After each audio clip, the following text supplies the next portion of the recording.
Should be still streaming. I put it on broadcast in there too, because I had a live earlier today.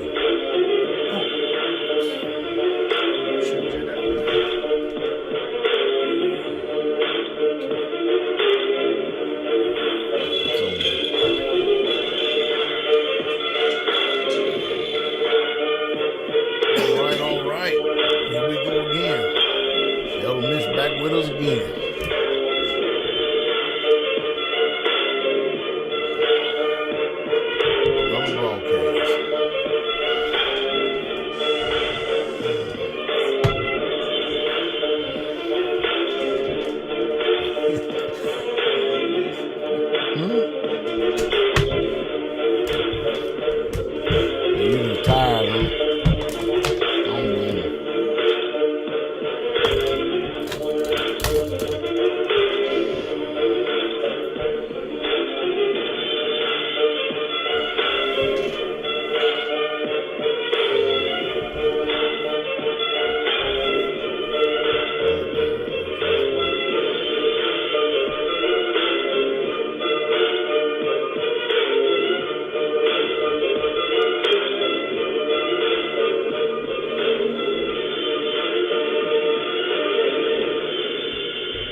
Shabbat shalom, Shabbat shalom, Shabbat shalom. Glory to the King. All right, welcome to the broadcast here tonight. We're checking out a few things here just for a second. What do we got? I'm still learning how to do this thing. Shoot. Oh, that's that. Shoot. We are Facebook, right? Why ain't it showing up live YouTube. On the Facebook? YouTube. You probably still in Facebook jail. No, I'm out. Okay. Yeah, I was out earlier today. You know, I checked that thing out earlier, right? I got a notification on Facebook. Me too. You what? I got notification too. Yep. You did? Yep. Why ain't it putting up on the phone then? I don't know. It does that sometimes. Really? Let me try it again. I get one from Charles Dowell, but I don't get one from the other one. Really? Yeah. We're streaming on 2 Facebook channels. Yeah, that makes no sense. And 2 YouTube, so I get one YouTube and one Facebook notification. It don't make any sense. All right, hey. COVID. Got Philippines in the house over here. Shabbat shalom. Check it out. Hallelujah. Hallelujah. Shabbat shalom. In case y'all see our brothers from the Philippines. They got their strong drink. They saying Shabbat shalom. Hallelujah. Bless y'all, my brothers. We hoping to try to make it over there sometime whenever they decide to get finished with all this COVID junk. Well, anyway, greetings, each and every last one of you tonight. We got Elder Mitchell, head of Straightway, Kentucky, on the east side up there. Hallelujah. Shabbat shalom. I'm sure y'all been keeping abreast of what they've been doing because they've been getting after it. And I mean, getting after it. Boy, Elder Mitch. Hallelujah. Most people they really don't comprehend it, but you care to say a few things about the concrete life now that it's a steady work for you all the time. It ain't just sometime. You're doing it all the time now. Yeah, the body. I can speak to the body and what it will do to your body if you are not in some shape, some kind of shape. I just put you like this. There's a reason. You said some kind of shape. Yes, some kind of shape. You can't just start from you can't get in it and be gonna mess you up, ain't it? Yeah, yes sir. You can't get in and be green. I see why before you go forth to lay any type of foundation, any block work whatsoever at all. One thing I do notice about you and a few of the brethren here is you guys hit the gym. You guys work out. You guys keep up with y'all's body because the day you start, and I'll say this, pouring footers isn't that difficult, but I would say definitely all the up and down that you're gonna do, being on your hands and on your knees, and that bending over. You're the bending over to getting up and down constantly, to get down a mag float, to rake, to screed. All these things, if you don't, have a good core, If your hip flexors aren't good, if your glutes aren't good, if your hamstrings are too tight, I mean, you're going to feel it. You're going to let you know, ain't You're going to burn. You're going to feel it. So you have to make sure your body's in optimal condition for something like this. And also, if you don't have an invested interest in what you're doing, it'll be easy for you to tap out. Good night. Yeah. It'll be easy for you to tap out. So you have to be, it has to be something you want to do. It has to be something that you're trying to do. There has to be an aim. There has to be a goal. There has to be a mission that you are on. If you ain't, then you ain't gonna want to do something like that. It just ain't gonna happen. Hey, check this out, Elder. Most people could probably do this for a day. Yeah. Kick the traces and go on by with it. Mm-hmm. You know what I mean? I know the reason why a lot of people don't want to build with concrete, even though it's the best way to build. Hallelujah. It's a stronger building. It is. You would say that, right? It is. Longevity can't be beat. Nope. Better than stick. Yeah, wood stick frame just don't even compare. It's just that it is hard ass work. Uh-huh. And it ain't for the faint at heart. Go ahead, Elder. I was going to add in, it's also very meticulous because I was going to get to what you and I was speaking about earlier. Ooh. For years, I've been asking about laying. I've asked Pastor, can I lay that corner? Nope. Nope. He just said no. I said, well, can I just pick it up and just put it down for you? No. Nope. I'm just like, damn, I just can't do nothing. But I understand, and I more so comprehend why you did that because it is very meticulous. The corner is all the corners actually, but of course the first corner, the chief cornerstone. Come on. But I mean, the next block you laid it at, I mean, things got to be flush. It has to be level both ways, and it has to be flushed on both lines, running your north and your south and your east and your west. It's very meticulous. And then if you got to look at the block a little too long, I would just tell you, if I see you doing that, I'm just going to tell you to pick it up. Hey. Just pick it up. Tell the people out there the type of spirit you got to deal with when you know you've got to pick up a block after you done put it down. Yeah, your flesh start talking to you. You know, you start thinking, how many more I'm going to lay today? You know, because, I mean, you don't want to pick a block up because there's a lot. You know, starting out, you're going to feel like, all right, you hear what Pastor and the Elder Mission, you hear what everybody's saying. Mm-hmm. But once you start doing it and you've been doing it for a few hours, you know, in the beginning, that first hour or so, yeah, it's no big deal. You're going to be like, I'm Hercules, I'm man, I'm no big deal. But get out there 8 hours later, yeah, huh? Yeah, get out there some hours later, and you gotta continuously, let's say they're mixing mud and they're not making it thick enough, let's say, for instance, and that block just keeps sinking. You know, your spirit going to start talking to you, you know, and you're not going to want to pick that up. You're not going to want to do it. So, and I've seen multiple brothers, even here, when we were doing the tabernacle, we were doing those 12-inch blocks, and they had them bomb beams and things of that nature, and they were heavy. And I mean, you know, I saw brothers looking at the block as they were leveling it out, and no, just go ahead and pick it up. You know, I'm an eighth thought when I'll pick it up. And them bond beam blocks, them are 70 plus pounds a piece. Yes. 70. Yes. Yeah. I remember I pushed one block out, and we had already set it, and I was like 3 down. It was on this tabernacle building. I slipped and I reached out and I touched the block and it slipped out, and I was like, oh crap. I said, Bro Scott. And I pointed at him. He said, just fix it. All right, cool. It's just like meeting up, you know, when you're doing runners. So I fixed it. But your spirit will begin to talk to you. It is hard work, but also you have to pay attention to detail and math. You got to make sure that you level all the way around. I mean, less than ½ inch matters. Less than 3/8 matters. I mean, damn, an eighth matters. Oh, Elder, you're not going to use math, man. You're going to use math. You did that when you was in school, man. Oh, You know you're going to need that for the rest of your life. You will need to use math. So both paths we done are square. They're square and they're within an eighth. That is damn good because a perfect building is considered within a quarter. Yes, we are an eighth. And an eighth is both. Half of a quarter. On both of them. And for us, and mind you, this is, me and Deke know how to build, but we've never done foundation on our own.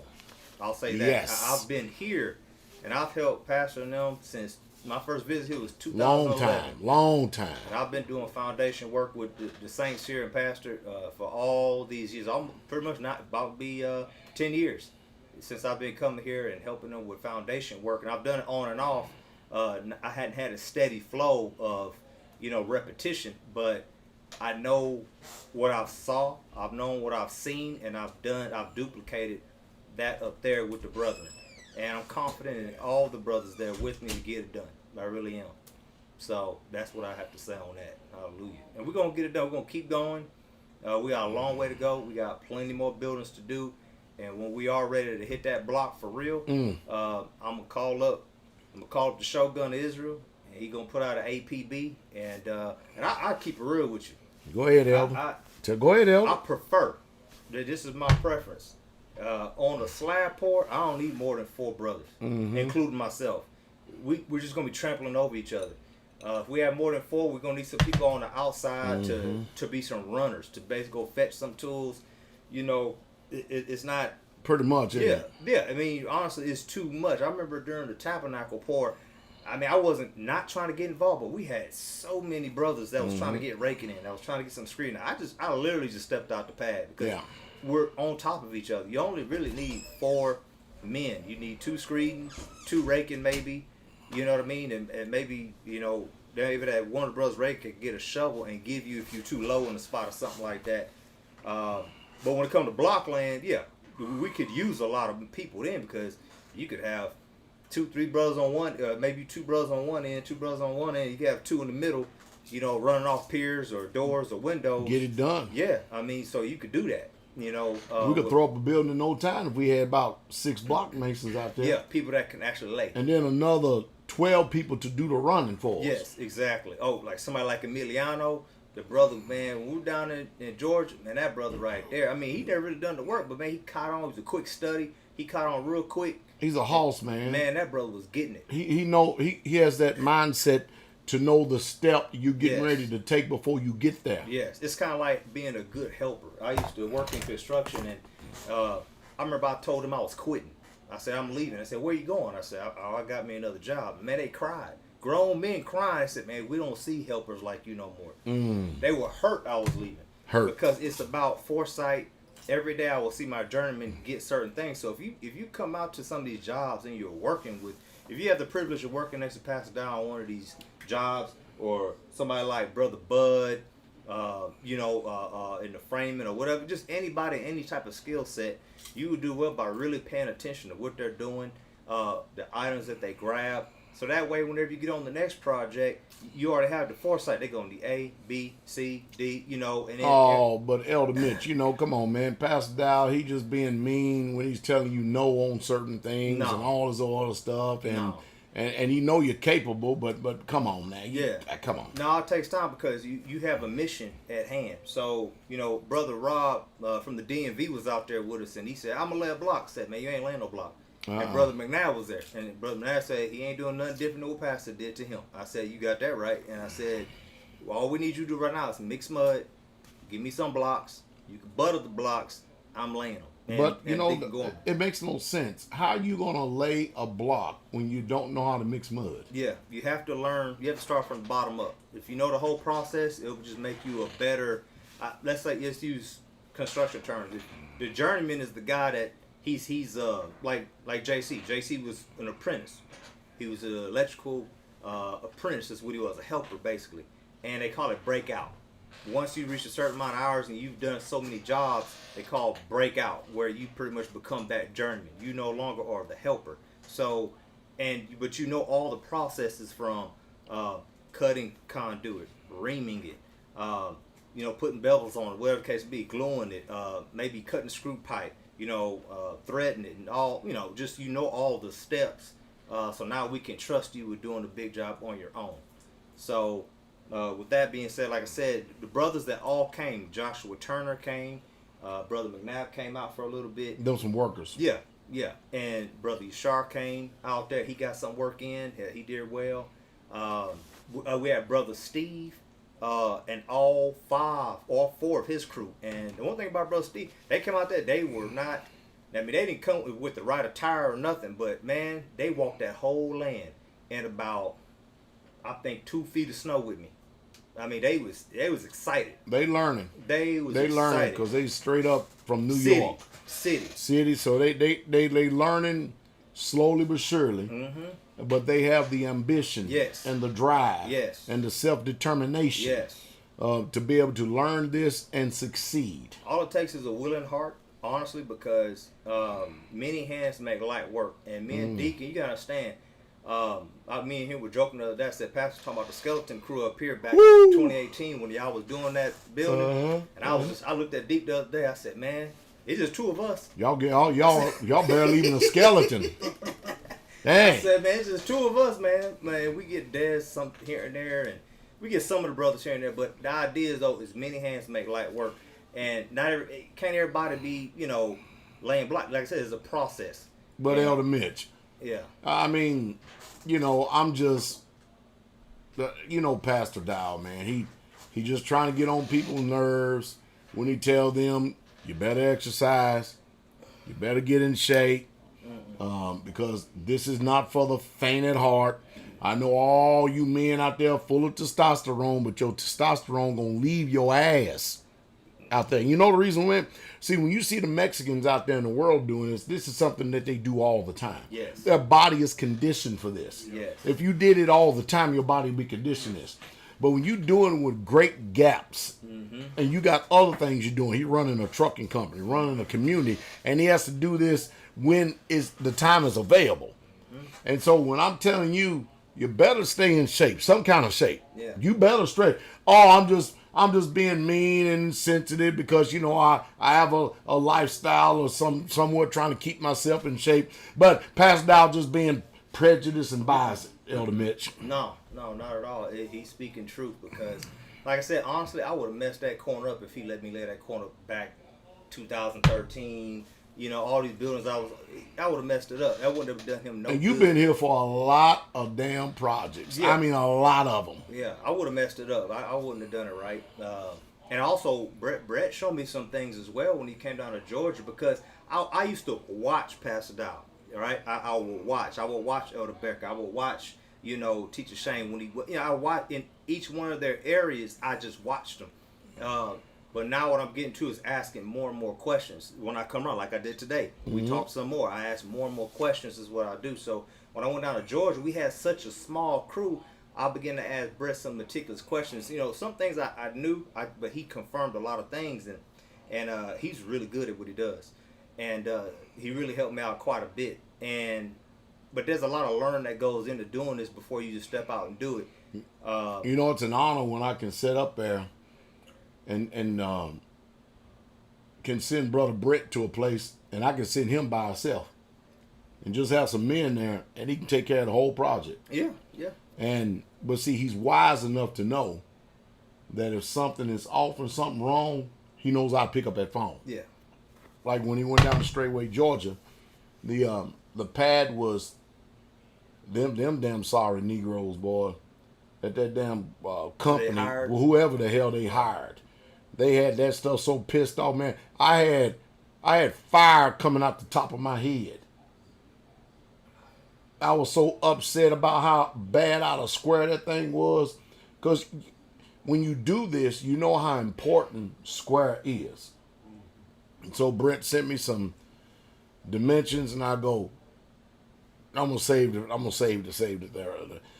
save it. Anyway, I said, I'll give you a call back in a minute. Let me go outside. I had to actually physically go outside. I got my calculator and stuff, and I said, this don't make sense. I got my calculator and stuff. I had to physically go outside, pull tapes, and do everything. And I said, this is the measurement you're going to need in order for that building to come out right. And it actually came out right. Y'all were right on the edge of that concrete too, though, wasn't you? You talking like, I mean, honestly, it was.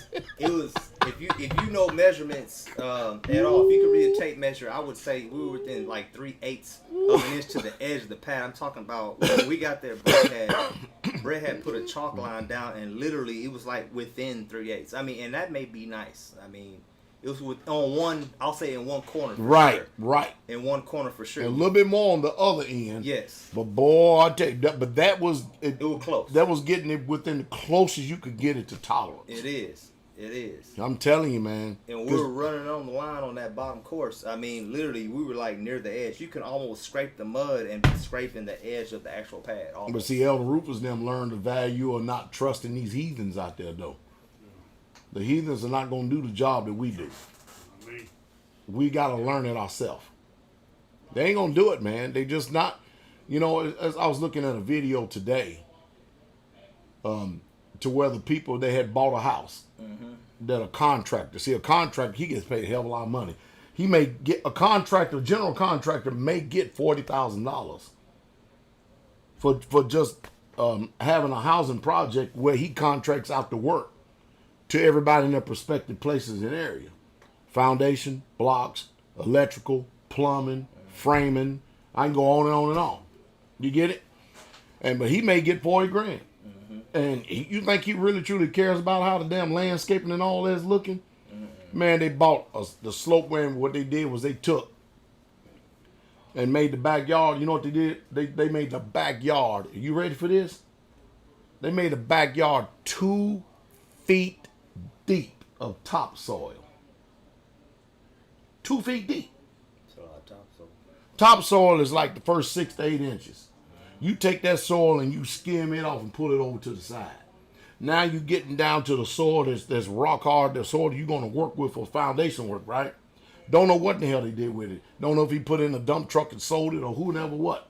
But whatever it was, he had taken all that topsoil and stuff, skimmed a little bit on the front, took the rest of it and just spread it out back. Didn't think that the people was going to even look at it and know what the hell they was doing. General contractors. General contractors. And the people called him up. Well, you know, hey, you done signed it. We done. We gone.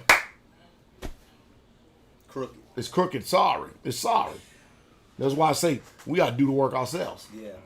If you get too high, open up that door right there, man. It'll cool it off in a little more. Yes, sir. But that's the reason why I say over and over again. Elder Mitch, I know it sounds crazy, but when it comes to this building stuff, when I tell people, folks, something, am I not telling them the unadulterated, uncompromising truth, though? Yes, I mean, you are. Because you're speaking from applied knowledge. You're speaking from your experience. You're speaking from what you've done, what you guys have all done here. I mean, when you come here, I mean, literally when I got here, I mean, y'all were working on that freezer building. I mean, pavilion wasn't here. The deck wasn't here. The extension of the dining hall wasn't here. And the tabernacle. The tabernacle. The fourplex wasn't even complete. I mean, y'all literally, when I showed up, you only had the block for the bottom. It was supposed to be a duplex. Yes. You know, when I got here. I mean, these 2 homes across the street wasn't here. Y'all had trailers everywhere. I mean, the chicken coop wasn't here. The goat, I mean, I could go on and on and on. I mean, that wasn't here. When I showed up, y'all were just doing the bells and Elder Becker's home on top of the hill. Y'all done a lot of work out here, and I've watched it from day one since I showed up, and y'all put in a lot. And that's why I tell folks, and sometimes they'll ask me, well, why are you doing it this way? And I say, this is what I saw Straightway do. Now, do I look at videos and do I read? Yeah. Sure. Yeah, I do those things, but I always kind of gender towards, okay, what did you guys do? What works for you? I talked to you today about core filling. Yes, right? Yes. Because I wanted to know. I've read some things. I've heard some things, but I want to know what has worked for you. What did you do? Yeah. Because that's what we're going to do. If it worked here and it's still standing, I mean, how old is this house? Man, this house right here, man, we did this about a year after we got here, because we did this and the dining hall at the same time. Well, we did the shower house first, then the dining hall, and this building was being built at the same time. So maybe 20? It's been here 20 years. This home has been here 20 years. So if you don't see no cracks in these walls. No, that's what I'm saying. So if you're telling me that this been here for 20 years and I'm looking around, I mean, there ain't no crack in one of these blocks. I'm gonna roll what you did here. That's how I see it. Man. Proof's in the pudding. Yeah. Now in that dining hall down there, we can show you cracks all over the place. Yeah. I followed some advice, man, of a brother here that said, well, all you gotta do is take a backhoe, put some dirt down, walk it every 5-6 inches. I'm like, that don't make sense. I didn't know nothing about the building, but now we're seeing it, and we've had to actually go in and do patchwork. to keep it, just to stop Keep it together. stop the bloodletting. Yeah. Putting everybody see them concrete pillars out there. Concrete pillars keep that wall from coming down on our ass. All them pillars on the outside. Yes, sir. It's bending the crap out of that rebar. We got a lot of rebar in that front part right there. Learn from paying attention to or listening to other people and stuff. So we trust ourselves. And Elder Rufus, them, they got a lot of projects going down there. They got that big tabernacle. They got the 40 by something tabernacle going. They got that house. They got that land down there. They got another home they get ready to build on top of that. They just finished up Mother Zaza, Sister Zaza's bathroom and stuff. That's a nice shower. Oh, that home, yeah. That's a nice shower. I mean, they it's just work going on. Daniel and them putting greenhouses up there straightway Goshen. That's what we need. Yeah, they getting busy. They getting busy. Yeah. And then all the work and see what people don't get is that the brother and they're going to work. Ain't nobody out there on the land but you and Deacon Josh. Yeah. That's it. Yeah. That's just kind of like when me and they were going to work. Nobody was out on land but me and Elder Doug. Yeah. And I feel it. I see it. Well, we were doing it all. Yeah. Cut grass. Yeah. Roofing, framing, Yeah. decks. I mean, you see what I'm saying? Yeah. I got you. Now, Elder, I know people think that I'm just going to use it as a figure of speech. Pastor Dowell lost his damn mind. I tell people all the time, listen, starting a community in your 40s and 50s, you missed the power curve. You have missed the power curve. Yeah, you gotta use. You ain't got. Listen, I'm not. How can I say this with all humility? There are very few brethren, and if Elder Doug didn't have that leg from that accident, he'd still be in it. Mm-hmm. But there are very few brethren, and we're all in our 50s that can work like us in our 50s here straightway. I'm talking about in our 50s. Yeah, I got you. With their brothers in the ministry 50 years old, and they cannot keep up with us. No, I agree. They, in no way, shape, fashion, or form. I'm not being arrogant. You're keeping it real. I'm not being prideful. Come on, Elder. You got to help me out, man, because people thinking, come on, man. You keeping it real because, I mean, right now, I told him earlier, I literally made this statement to him earlier. My focus right now is I'm going to use my youth. That's my focus. I'm going to work my ass off while we're young and we can rest later. We're going to grind hard now, rest later. What I tell them? Excuse me? What I tell y'all years ago. Do it now. Young? Do it now. In our strength. You talked about being in our strength, doing it now. You use the young for their strength. So I remember one time I was going, this was kind of a funny thing that happened when we first got on the community. Me and Des first moved out there, and I was about to go to work. And I said, hey, we need to make sure we put in an electric line, and mind you, we didn't have the money for ditch switches and all that stuff. So we got pickaxes, we got hoes, we got shovels. Pretty much damn near that whole fence we did by hand. And we had a manual auger. But anyway, one day I was going to work. I was still working at the time, and I was leaving. And I looked over and I saw Brother Desmond putting in seeds in the ground. And I said, Deacon, what is he doing? He says he's putting seeds in the ground. I said, to hell with that. He young and strong as hell. I said, y'all need to go ahead and dig that damn trench, put that damn line in the ground. Straight up. Oh, hell no. I said, that brother's an ox. You know what I mean? I'm like, come on. Man, we could get some sisters out here and put seeds in the ground. So it was a little funny that we had years ago. But I said, nah, we don't need that. So we're going to use the young for their strength is what we're going to do. All right? And we're going to use the hoary head for the wisdom. And I'm not saying that it can't be done.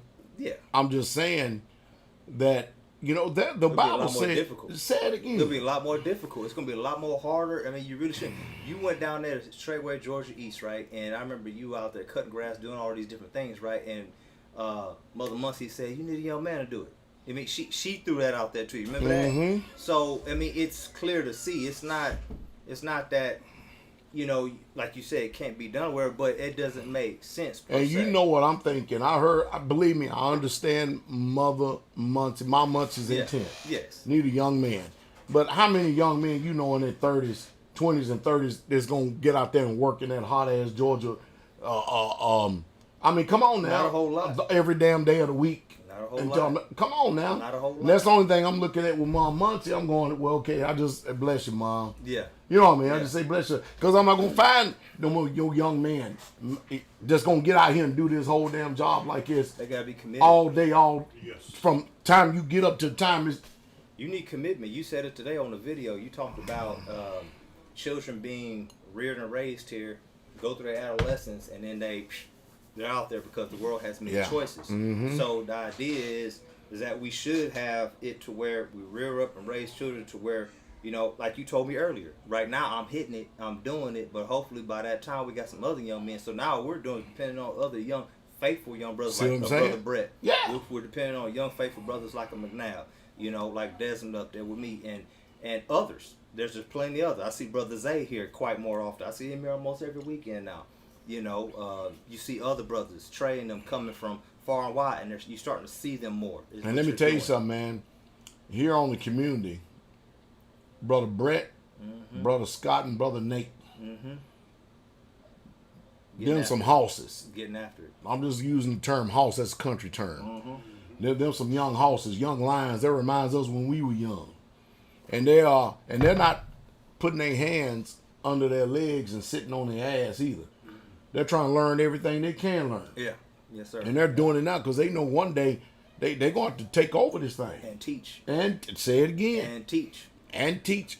Teach and get Proverbs 20, verse 29. They're going to do this and teach. Yep, both. And I'm telling you, I'm not saying it can't be done, but I ain't seen nobody 50 years old starting no damn communities and stuff. You know, and you know why? Even in their 40s.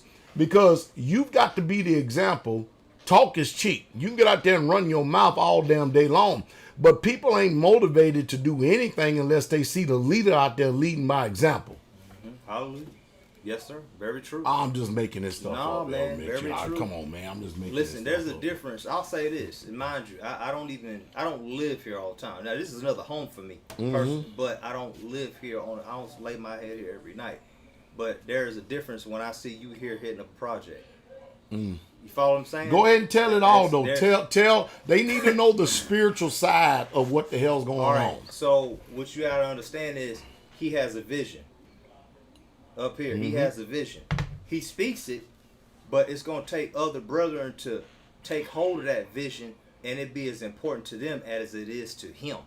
So he's gonna have much more vigor, much more strength. When he touches it, he's gonna have much more care. You know, and so if others around him that live here don't have the same care, if they don't have the same vigor, they don't have the same fight and dog in them to get after it. I use that word dog from That's the a world, good word. but you know what I mean, had that line in them to come out to really get after it and get this shit done. You know, it's only gonna move so fast, and then when he shows up, boom, it goes. Why? They're doing it because he's here. But what about when he walks away? I told Brett and them, I said, man, really my heart desire is we get to a point where, you know, you got him.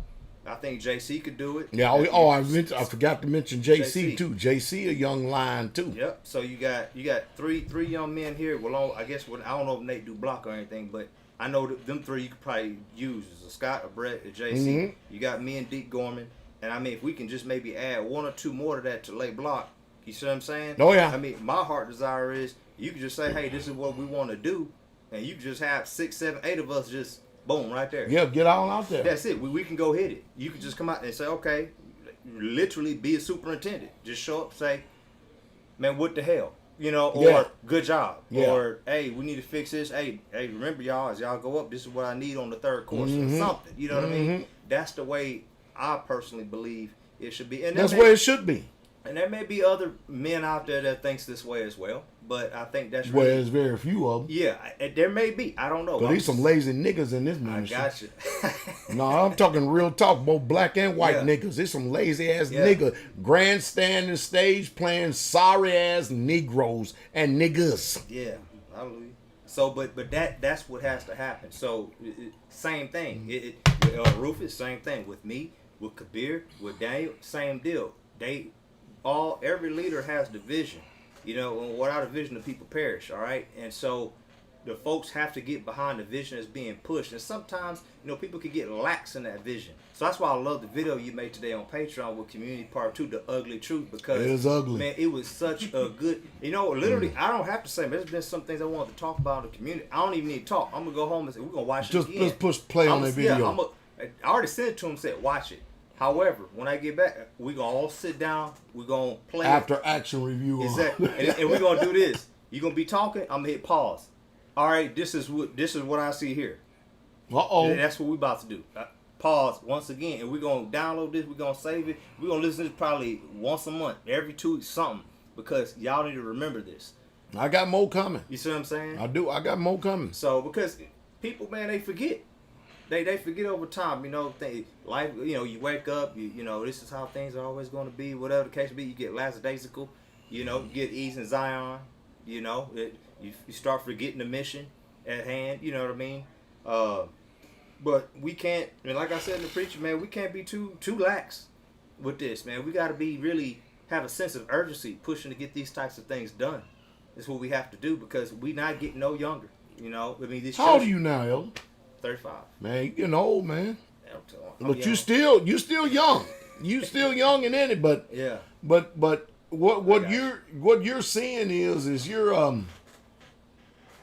I mean, because you've been literally boots on the ground watching a community being built and developed before Teacher Shane and I was. Yes. And but you're literally got the vision and you can see it. Yes. And you can see the reason why we say yes and no at certain stages and stuff. Yes. Now you're there. Yes. And now you're there on the community stuff, and you see just as well as I do, man. I almost say it again. I keep saying this statement over and over again. Now you see the reason why a lot of people ain't so motivated. Mm-hmm.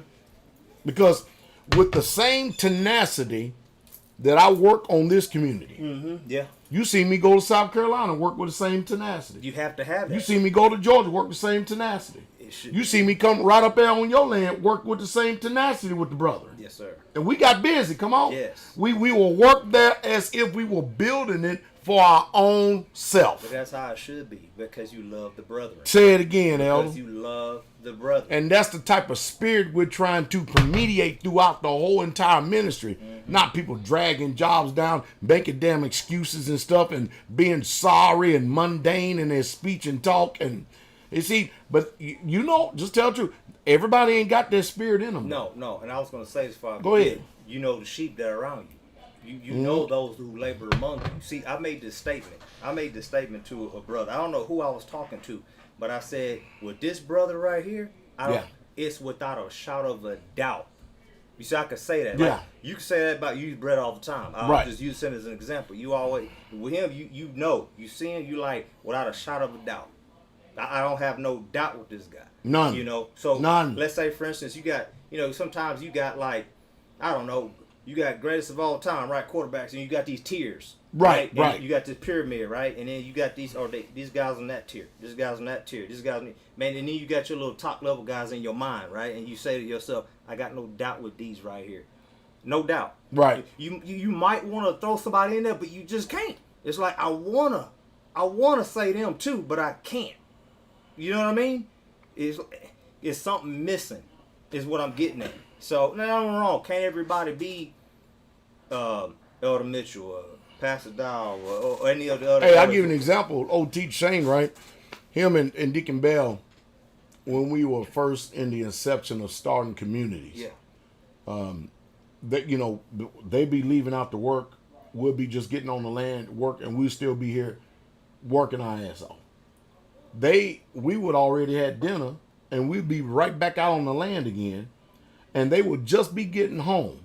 They would go and change their work clothes to land clothes, and then come and help us finish the rest of the day out. And they would do this all of the time. I got two like that.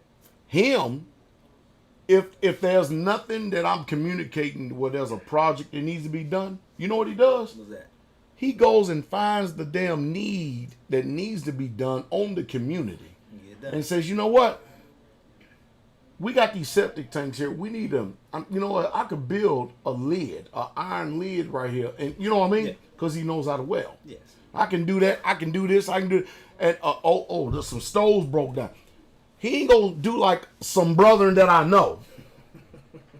Because pastor ain't communicating something. They're going to go ghost. Yeah, bury the talent. Hide. Go run around all over the face of damn planet Earth or something like that. And won't put no damn time, energy, effort, or labor into it. Yes. But when it comes to them, and you doing something for them or their house, their home, they're all in. Yeah. You think they the best damn workers ever since work was created. Yes, indeed. See, they're really true. It's really true. The selfish spirit, and people like that think that younger people don't see it. Then they wonder why. They don't get the honor. That they don't say it again. They don't get the They honor. don't get the honor. Or And they ain't respect. gonna get the honor or respect because people see you when you're sorry. They see hypocrisy. They do. When I first came here, I'm going to go ahead and say this. Go ahead. When I first came here, I used to have, when you're new, you don't know nothing. You're kind of naive. And I would see this happen to people that came after me. And, what happens is you show up, you're brand new, and people all in your face, they're talking to you, they're befriending you, they're telling you all kind of stuff. And then, now if you're keen and you're aware and you're mentally tough, on your second go around, you come around or whatever, you kind of peep game a little bit. All right, all right, something off with this brother or sister. The third time you get it, you got it. You got it. You locked in. Because I'll go ahead and mention this. You had two brothers here that was staying here one time, single. And you had me stay with them one time. All right, cool. I'm thinking. Yeah, one was my own damn natural brother. Sammy. And I'm thinking. With his sorry ass. And I'm thinking, man, they been around this many years. Oh, yeah, it's cool. I'm thinking, yeah. Mind you, he's my example of what I saw on YouTube. So when I come here, they assuming everybody else has got like the him. same. Yeah, you go. It's like him. There you so go. I show up. Sure enough, he had me stay with them. I'm hanging out there all in my face. Me and Greg face. They telling us all kind of stuff or whatever. Then I come again on my second trip. I started seeing. I'm seeing certain things. I'm seeing certain attitudes. I'm seeing certain types of actions. I'm seeing certain types of work ethics. Is what I'm seeing. And then I leave and I come back again. And Mother Carol said, now mind you, I'm brand new. So I'm being converted. All right. And Mother Carol said, oh, we're going to put him up there with Sammy and them. I said, oh, hell no. I said that. Oh, hell no. So, I caught myself later. But, I'm like I said, I'm still brand new, whatever the case may be. But the reason why I made that stop, I said, I'd rather sleep in my tent. Is what I said. I'd rather set my tent up and sleep in there to be around that spirit. Because I begin to comprehend, I begin to understand, not everybody has that same zeal, that same passion, that same spirit, that same heart. I'm not saying that.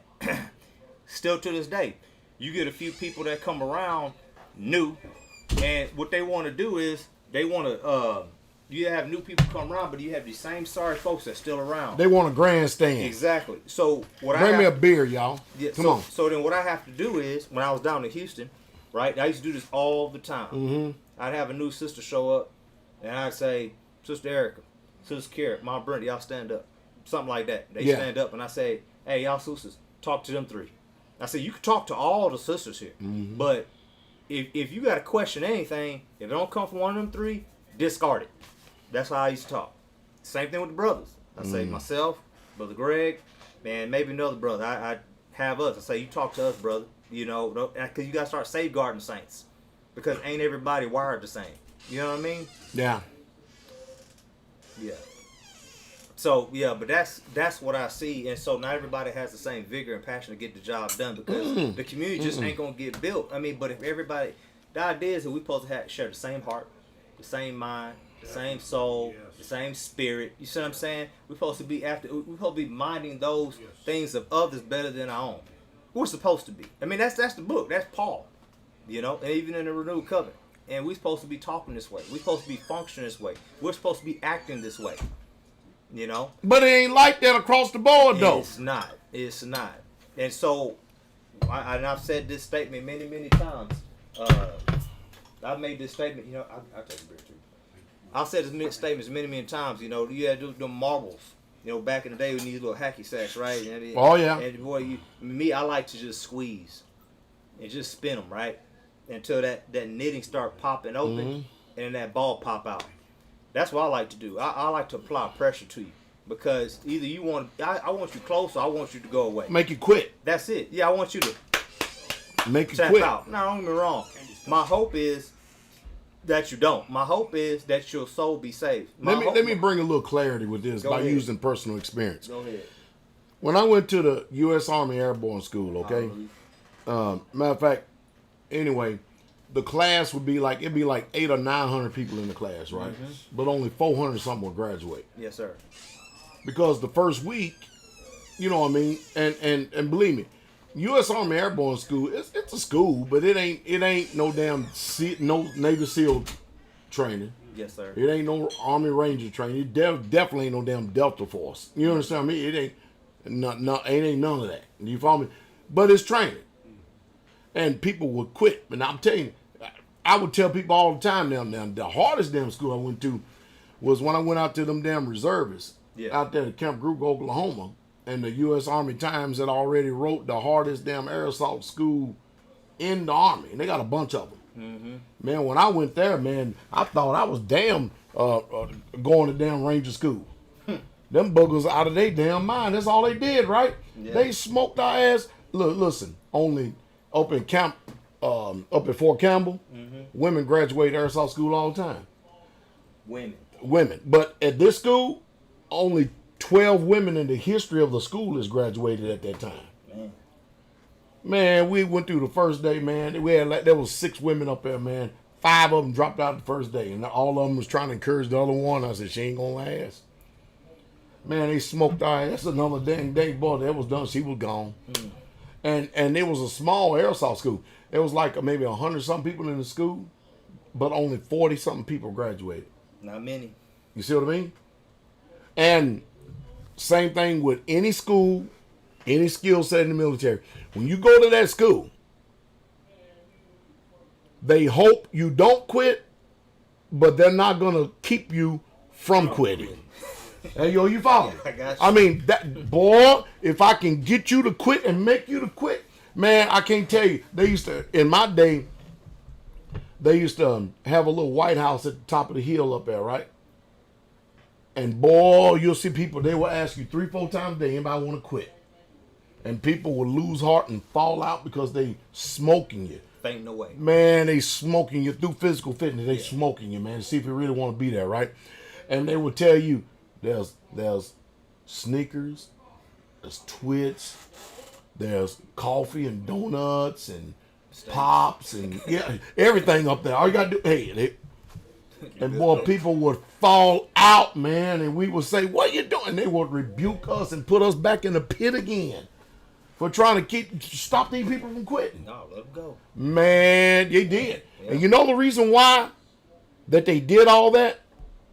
The reason why they did all that is because if you ain't got the intestinal fortitude, if you don't have the heart to really want to be there, because if you really want to be there, there ain't nothing going to stop you. Yeah.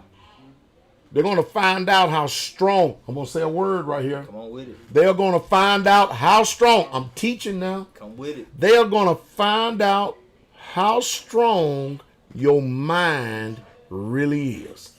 Because when that pain is on that body, and that body starts communicating with that mind, and that mind brings them thoughts, they're going to find out. Because there's going to be some talking going on. Yeah. Mental toughness. Ooh-wee. I've seen grown men cry on all fours, I'm telling you. Yeah. I'm begging. I've heard that. I mean begging. I've seen the fainted heart. That doesn't mean that you're not the species of a man. That means you're just not cut out for this. Yeah. You're not. And when I was in the 82nd, they was trying to get me to go to Ranger School. You know what I said? If I'm already gone this much, there ain't no way in hell I'm going to see my family then. Yeah. If you follow me. Yes, sir. I mean, Mother Carol, watch this. Mother Carol, come on in for a second. See, we got to have this Because Mother Carol, come on, man, we've been together 37 years. It's a long time. That's a long time, man. Watch this right here. This is our first year of marriage. First year. Moving from Tennessee to North Carolina. Fort Bragg, North Carolina. Down there, I was in Fayetteville, North Carolina, right? Mm-hmm. You watch this. We got a little delay, and I'm going to give her a little time to come in here. But most people think when you come into these communities that you're going to be at ease in Zion. Mother Carol. Yes, sir. We moved from, well, I was already there, but we lived in Fayetteville, North Carolina, right? Yes, I was in the 82nd Airborne Division as a young private, right? Yes, sir. Our first year of marriage, how many months out of 12 months I was gone? Probably about 8 or 9. About 3 weeks at a time. You'd come home for a week or two, then you'd be gone another 3 or maybe 4 weeks, and then you'd come home for a week, and then you'd go out again. So it would, all together, I would probably say you were gone at maybe 9 months out of the year. It's a lot. That's the first year. That year is going to test some marriage because that was a hell of a lot of divorce. Yeah. True. Y'all hearing that? Yes, sir. Most women couldn't even hack that. No. I agree. Thank you very much. Yes, sir. You see what I'm saying? Most of you would a bitch. You hear what I'm saying? They're real talk. Yeah. You see what I'm saying? Yeah. This ain't for the faint at heart. They'd have gave up, throw in the towel, the whole 9 yards. Dear John, Go ahead, dear John, dear Jody. They're gonna write a Jody. Jody got your girl and gone. Yeah. Gone. Ain't no use in going home. Jody's got your girl and gone. Am I right or wrong? You're right. Are we weak or strong? Sound off. Now, don't tell me, damn it. Don't tell me. I think he's still holding on Proverbs. Yeah, he's still holding. We got it. I got you. But man, I'm telling you, man, Jody got your girl and gone. You never heard that one.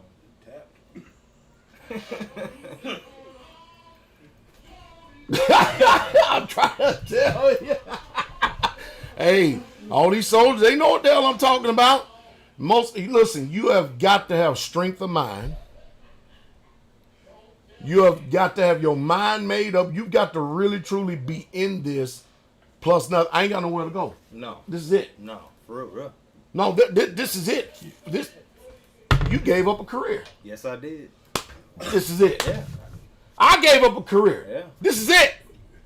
It's either this or bust. Hey, That's it. Hey, I've always told folks, man, we voted with our feet.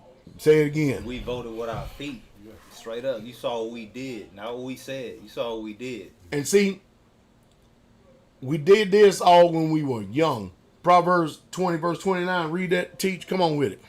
the glory The glory. of young men. Wait a minute. The glory of young men. Let me tell you something. If your ass ain't 50 years old, you're young. Did they not say to Jesus in John the 8th chapter, the scribes and Pharisees, thou art not yet 50 years old, and have you seen Abraham? Mm-hmm. The scribes and Pharisees set that benchmark. Yeah, they did. Damn it, if you ain't 50 years, shut up. Yes. Just shut up. We're going younger than that, though. The glory of young men is what? Is their strength. And the beauty of old men, The beauty of old men is what? the gray head. Well, I looked over here today, Eld. I go, dang. A little bit over here. And Yeah. a little bit over here.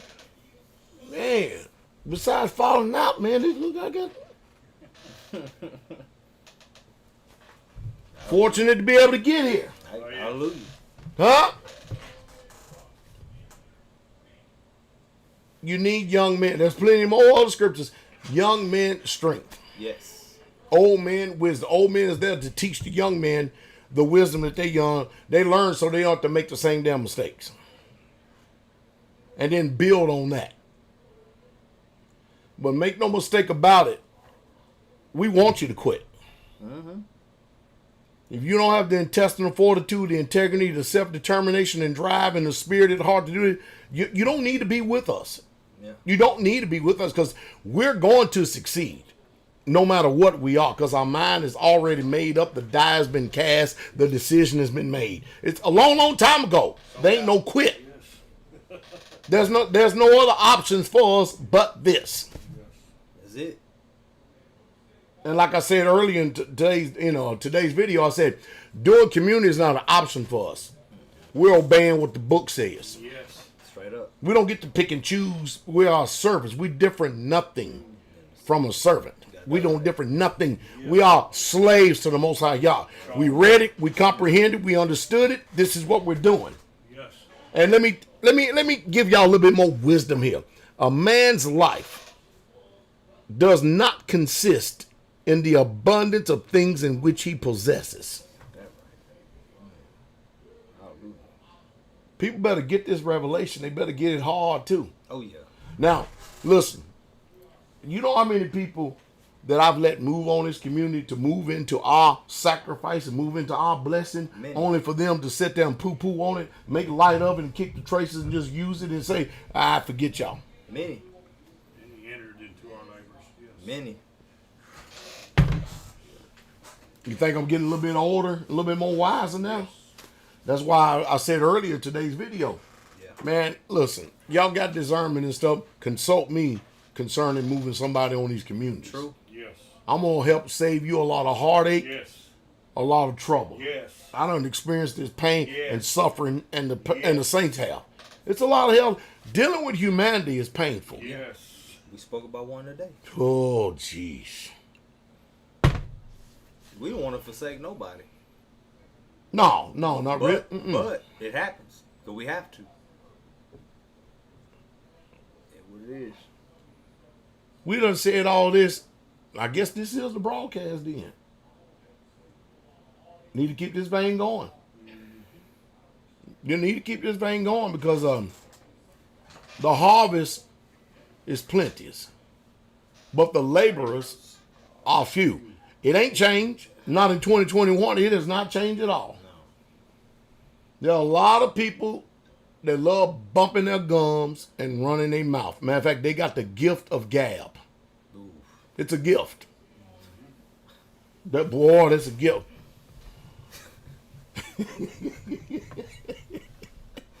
Damn. They got the gift of gab, boy. When it come to putting his hand to the plow, Yes.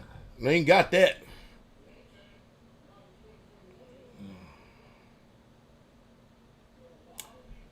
We got quite a few people that's done donate here on Super Chat. Brother Galen, $100 Super Chat. Let me go ahead and hit y'all up here real quick. I appreciate it. Each and every last one of y'all that are supporting the ministry here. We're going to say a few things here before we turn it on. I think Lions Den is coming up, right? Lions Den is going to be on night. Super Mario, $20. Blessings from Steve's household. Glory to the King for all the pearls you was laying down. Bless you, shepherd, teacher, elders, deacons, and your household. Shabbat shalom, family. Bless you. Thank you for your $20 super chat offering. D. Gabbert, $20. You are amazing. Bless you. I thank y'all for being obedient to the Most High Yah, because you can't give unless, Yah loves a cheerful giver. Yes. And you can't give unless he lay it up on your heart to do it in the first place. But hey, glory to the King.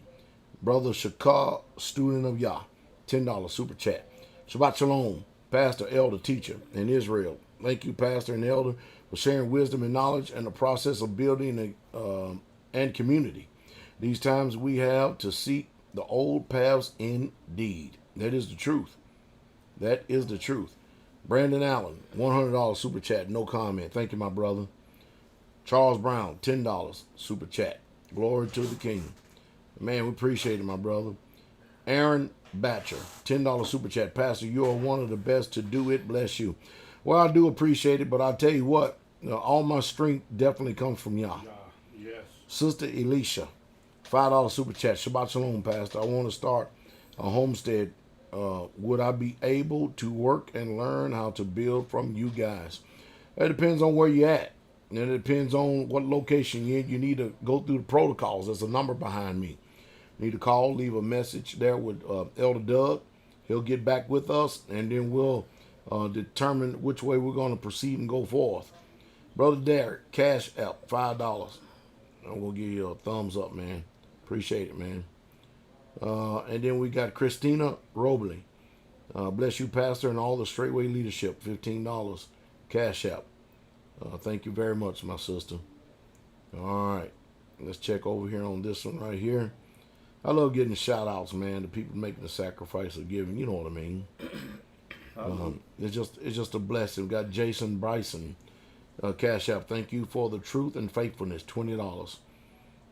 Man, I heard a lot of people did get their stimulus checks in. I didn't get none. I ain't get nothing. You didn't get none either, did you?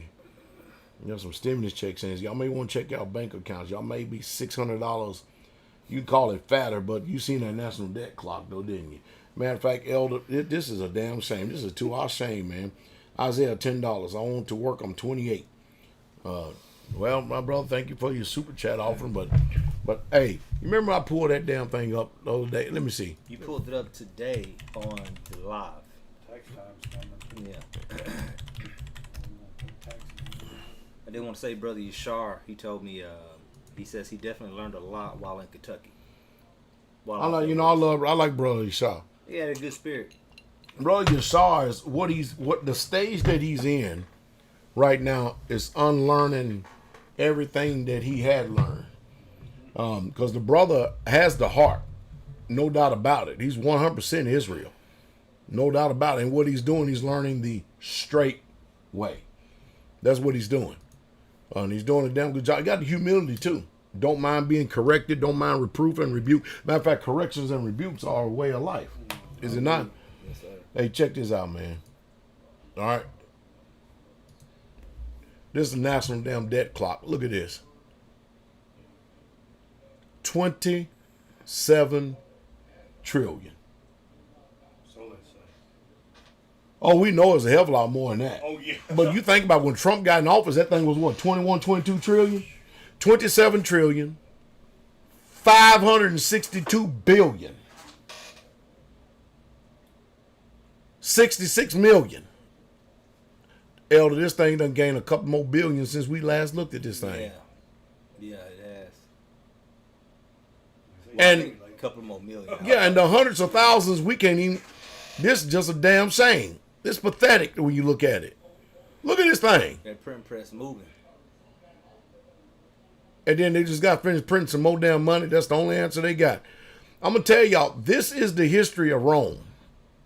This is how Rome declined when they started devaluing the currency. Yeah, they even devalued. Check this out. They used to devalue silver and gold. Mm-hmm. Now they're devaluing paper. Yeah. How can it get any more worse? Blanca B. Shabbat Shalom, Shepherd. I pray to Yah that I may be blessed to visit your land and be baptized and delivered in the Holy Spirit. Sister, there's the number behind me. I appreciate your super chat offering there, but all you got to do is set it up with Elder Doug. And we'll see what the Most High says. We'll get it done. Hey, you're blessed. You can come. Hey, anybody. The Bible says, come unto me, all you that are weary and are heavy laden, and I will give you rest. If any man come unto me, I will in no wise cast out. We're not going to cast out nobody for wanting to come to the Most High Yah. We're not going to do that. We're showing y'all all this right here to show y'all how dismal the times that we're living in. It's bad. Now, while we was talking about, community and stuff like that, we're not trying to make people lose heart. We're just trying to tell you the type of character a person is going to take. Because things are literally going from bad to worse. And we're not making up stories. These are not fairy tales. This is a serious reality that is staring us right in our face. And your so-called Hebrew Israelite camps, the punks that they are, they don't care nothing about you because they don't have the vision for them own selves. If your leader is living in the city, you think he going to tell you to get in the country? To deliver yourself? Hell no, he ain't. He ain't got no vision. Without a vision, the people perish.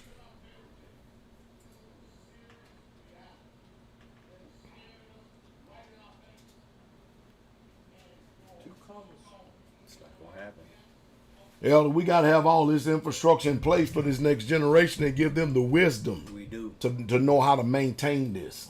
And, you know, we can't cry and bitch over, you know. I know, you know, there's some brothers out there, they say they want everything the Bible got to offer. That's how they talk. Oh, they do. Yeah, they want everything the Yeah, Bible got they to offer. don't want the pain, the suffering, the trials, the tribulation, the stripes, the shipwrecks, the and perils among countrymen and perils amongst brethren. They don't want all. Okay, they want everything got the Bible got to offer. Yep, Go ahead. Yep, that's what they want. Yeah, So, okay. But, you know, my mindset is this. We are like the generation coming out of Mizraim. That's You us. can say that again. We are like the generation coming out of Mizraim. That's us. That's us, man. Joshua's probably a baby right now, all right? It is what it is. Yeah, I mean, I'm just saying. that's straight up. Yeah. I mean, you know, these are the ones that are going to inherit what we're building and what we're doing. And we just have to be content in our steed, you know, and our lot. We have to be content with that, you know. When some brothers out there, they want 5 wives and, you know, they want it all. But, You know, tell me how in the hell. Now, Elder, I was in my damn 40s. Late 40s. At that before I even acquire an additional Shine. I got you. And these boogers, first of all, I'm up here thinking myself, okay, let's go back. Having additional size, man, that's a lot more time, energy, and effort. Yeah, it is. Where in the world did I have time for all that at that time when all I was doing was working sun up to sundown? You didn't have time. I ain't got time for all that, man. I ain't got time for no hugging you and kissing you on your damn neck because I'm going to take a shower. Man, hey, I'm busy. how I see it is, you know, one of the brothers in Houston, you know, that's slated to come up here with us, he had me thinking because he says, yeah, man, we out here, we making money, we doing this and that, man, but we homeless. That's what he said. He used the word, we homeless, right? And I started thinking about it, I'm like, you know what, he right. They paying rent. We got land, but they homeless. Say it again. Because they're only a couple of paychecks from the street. That's it. So we need to build an infrastructure. We need to build homes. We need to expand. This is what we need to do. We need to prepare this place so people can move in them. Is what we have to do, right?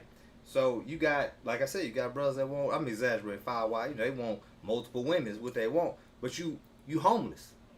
If you paying rent, you homeless. Sorry. If you paying rent, you homeless. That's just truth. You ain't got no home. You got paying rent, a mortgage, and There it is. you ain't qualified, tell you the truth. It ain't there. So the idea is we need to be set apart.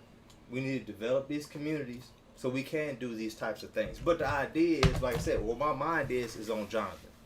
See, my mind is on Yashua. Yeah. My mind is on Kyle.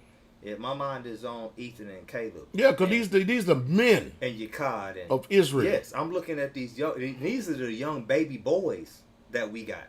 Not one of them's over. Shit, you can throw his Kai in there Yeah, too. He yes. can roll him around until he can walk. He gonna do something then. There you go. Yeah, So go. I'm thinking of ones that's Yeah, up there. But I got what you're saying you though. got these little I'm babies. just being funny. Yeah, I got yes, you. sir. Yes, sir. So Generation coming up. yeah, I'm looking at this little young men, and I'm looking at an opportunity that we have set before us to really pour into. My son just turned 3 yesterday, so it's like. Yeah, I said that to Jonathan. I said, Jonathan, you 3? How old are you? 3? Yeah. 3. I go, Yeah. boy, that went by fast. Yeah, so now I'm like, so I'm doing everything I can to keep them with me, and I'm doing homeschool with them. I'm doing on top of building and all this other stuff. I'm trying to do more with him. Blink. All the brothers are doing more with their sons. Is what they're doing, and we have an opportunity, maybe even better than what you guys had to pour into them even more so, based on what we've learned. By 7 years old, Jonathan better be driving a tractor. You see what I'm saying? Like all these things. I mean, he's sitting in my lap in the backhoe. There we go. You see what I'm saying? I mean, he's every opportunity we get, we put these boys and we expose them to the building. And every video y'all see that I put out, let me not even say that, but in every video I put out, you know, I'm putting out more building videos than anything. You see the I love it too. You see the children around is what you see. The sisters say, Call us when the concrete trucks get here. Man, them children come running, don't they? They come as soon as they do the concrete same truck come, thing here. Come running, looking. Yep. And then they want to know, when will you drive the backhoe? When will you drive the dozer? when are you gonna? They want to know when I'm gonna drive all this stuff. And so each child comes out and they sit on my lap and I take it for a spin. Or if it's a brother, he might. Good job. Yeah, he wants to do it, and he might want to take his daughter for Good a ride job. or his son for a ride. This is what we do. We want. So this is where the mind is. I'm not poo-pooing, our stage and our lot. It is what it is. Good job. Y'all, if y'all allots us another 40, 50, 60 years, or whatever the case may be, so be it. Hey, their turn. They got next. Let me put it that way. They got next, and they will have more of an opportunity to do all these things that we have aspired, and all these things that we're getting a revelation to do and perform. It is what it is. We can't cry and bitch over it. This is our lot. This is just where we're at. It's kind of like, I thought about this, Pastor. You got all these older people, right? They lived through all these, some people call them the glory years of the U.S., right? Where there was no war, right? So like after World War II all the way until, I guess, the 90s. You had some wars or whatever, but, they kind of, the baby boomers, right? They come home. What they had to go through? They partied. They did whatever they wanted to do. They just kind of lived, if you will. Well, sorry, I'm 35 years old and I'm living through this BS COVID and the cause. You see what I'm saying? I just gotta, it is what it is.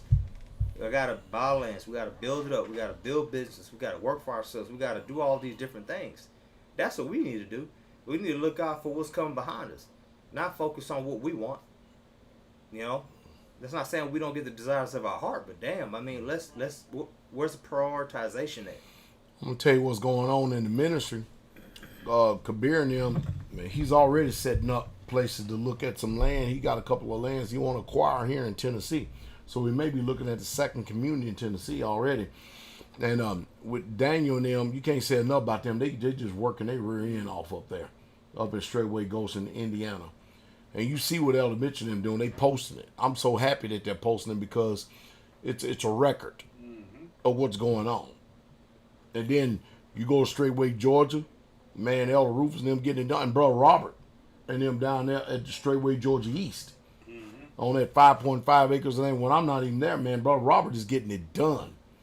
He done set up a damn chicken incubator and everything else, a chicken coop, man.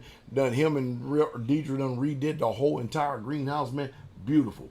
Producing food. Getting it done. Beautiful. And it's just them by themselves at that land. You hear me? And then you come here to Straightway, Tennessee, all but getting it. You see what I mean?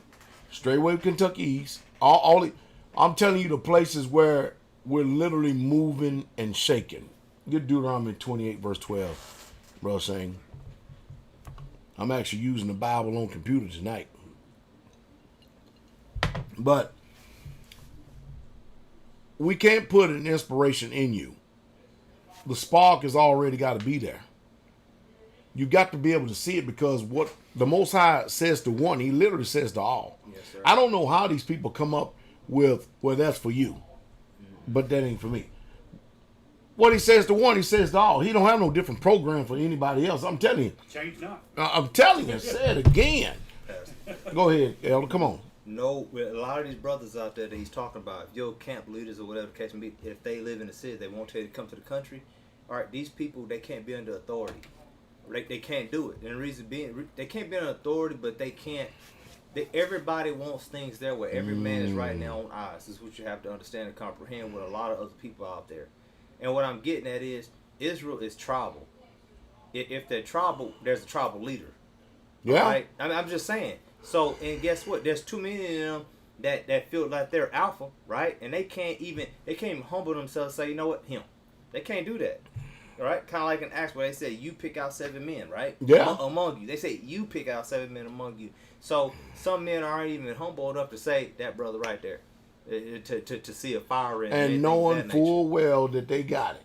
Yeah, so they can't even do that. They can't even perform that. Well, Elder Rufus telling them straight up.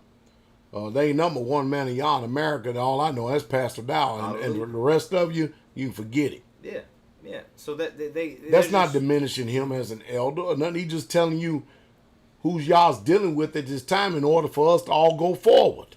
It is what it is. You want the right person in place. If we gonna go to war, man, I want the best damn general. I don't give a damn. He come from the Army, the Navy, the Air Force, the Marines, or the Sky Force. Put the best one out there on the battlefield. Yes. That's gonna win the dang battle for us. Yeah. The one most immersed. They're comfortable. These brothers out there, they're very comfortable in what America has afforded them. Individualism. I got my own shit. I got my own house. I got my own mortgage. I got my own, whatever the case may be. They got their own, and they still looking out for their own. They're not looking out for people. They talk about the people, but they're not trying to. You're not close knit with the people the way you want to live with them, though. You see what I'm saying? Somebody said the other day, Elder Mitch. They matter of fact, they say this quite often, because they under the illusion that you don't own anything in America because you have to pay taxes, even if you do own it. I said, really? I said, you see what's behind me up there on that wall right there? That secures my ownership of everything that I've got. Yeah. Right there. Now go play the game you want. See, the problem is that in this country and in this American society, the powers that be have figured out how to lull us asleep. Yeah. Oh, yeah. They figured out how to take the fight out of all the men. If you want to live a quiet and peaceful life, then do it. You don't come mess with me, I don't come mess with you. But you think you're going to kick me and my descendants off this land right here, that's fine. That's your choice and decision. One of us or both of us that day is going to go meet the maker. It's the line. I said it today. Somebody asked me a question about vaccines. Are y'all folks listening? Are y'all really truly listening? Listen to me. I'm going to give y'all a mindset here that has seemed to escape us over the years. This is what they said. They said, well, Pastor Dowell, if they required a vaccine, what we going to do? And you know how I answered that? I said, well, I guess you got to ask Daniel what he did in order to get in the lion's den. I guess you're going to have to ask Shadrach, Meshach, and that bad Negro what the hell they did. Yes. When they defied the king's orders. I guess you're going to have to ask Mordecai what he did when he stood against Haman's unlawful orders. And yet Yah delivered each and every last one. Different ways, but he delivered each and every last one of them. I guess you're just going to figure out the day you're going to stand. Yes, trust in Yah. Lean not to thy own understanding. In all thy ways acknowledge him. I know I got this hallmark verse right here that says, I've never seen the righteous forsaken, nor a seed begging for bread. Can y'all? Y'all too busy fearing man and their laws and what the hell they passing and stuff. You don't even want to trust y'all to believe in it. None of us want to die a horrific death. None of us even want to die. If we're going to die, just let us just lay on the bed and let the breath go out our body the easy way. You know what I mean? I'd much rather go that way. Yeah. But damn. What about all these martyrs that took place over there in the renewed covenant? Exactly. You know. Go ahead, Are El. people even conditioning their mind for something like that? You know? Hell no. You see what I'm saying? That's why I keep saying. You know? Soldiers, they think differently. And I'm not saying soldiers are better than any damn body. You can be a soldier and not even be in the damn military. I'm talking about the soldiers think differently. Listen, if I'm willing, and I was willing, and many other people have been there and done it and willing, because the government said, that's our enemy over there, we got to go over and take care of them. We got to go and kill them in order to secure the sovereignty of America and their citizenry. You mean tell me I'm not going to fight for the kingdom of Yah here on this earth? I mean, even the Constitution of the United States of America says against all enemies, foreign and domestic. That means the people in your own damn backyard. Yes, indeed.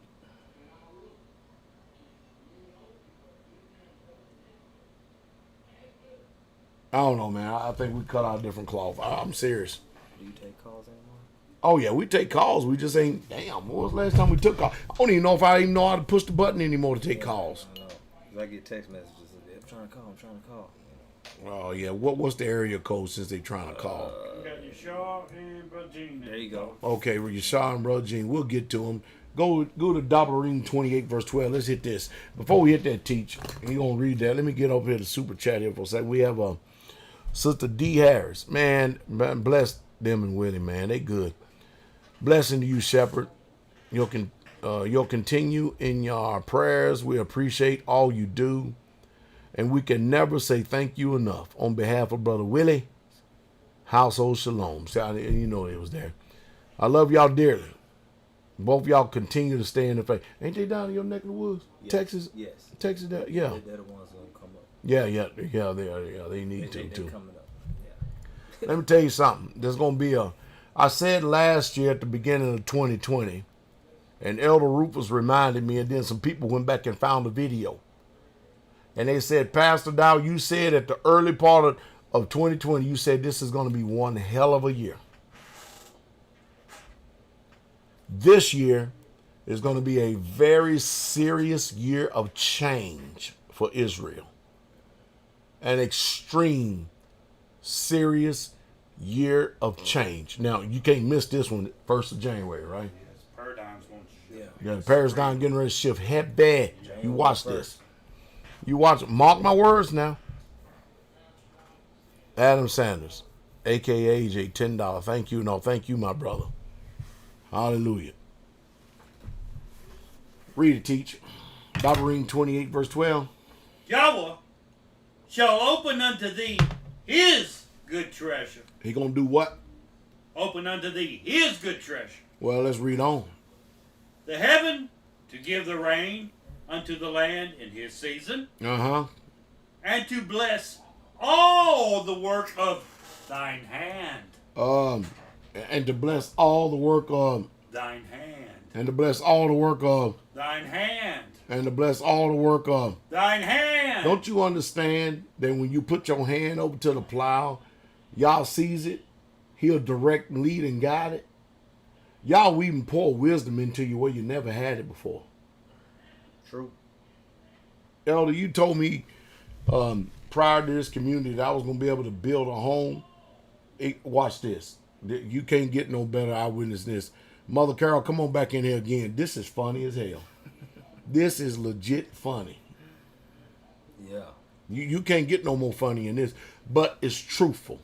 Yeah. And it's honest.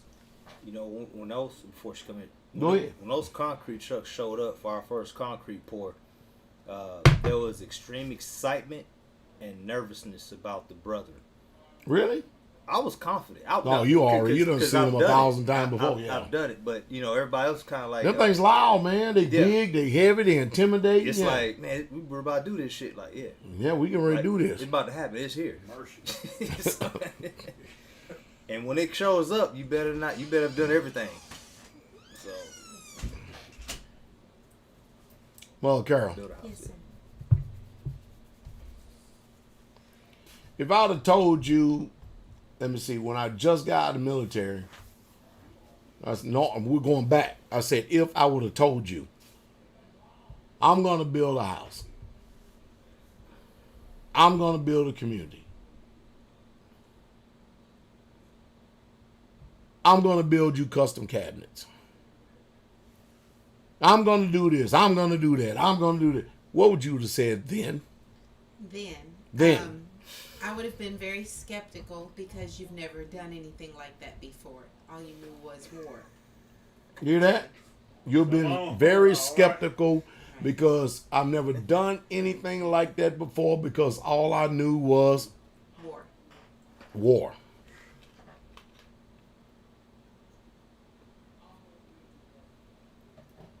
You remember when I built those first set of cabinets out there? We bought that rough cut lumber that still had tree bark on the outside of it in the front yard.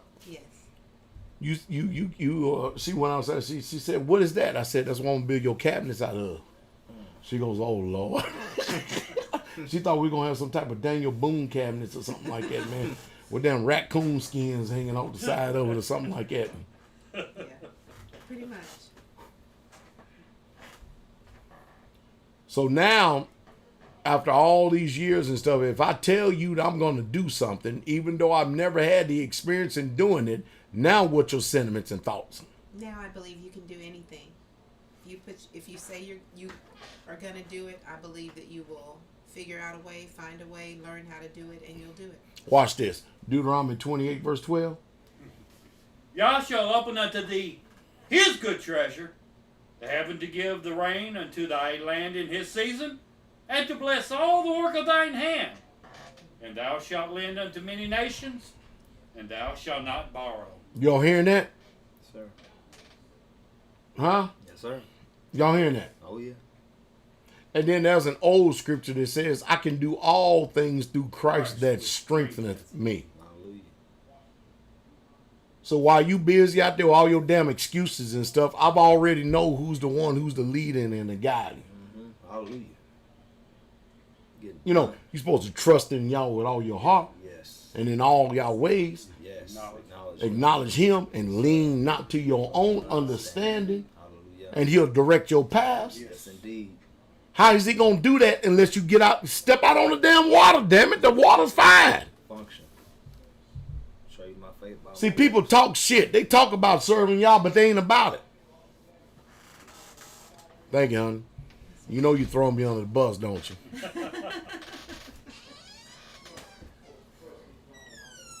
But you see what I'm saying? Oh, yeah. How in the hell are you going to be able to really, truly have faith in Yah and to build that faith unless you trust in him? Mm-hmm. Unless you start going out there and you do it.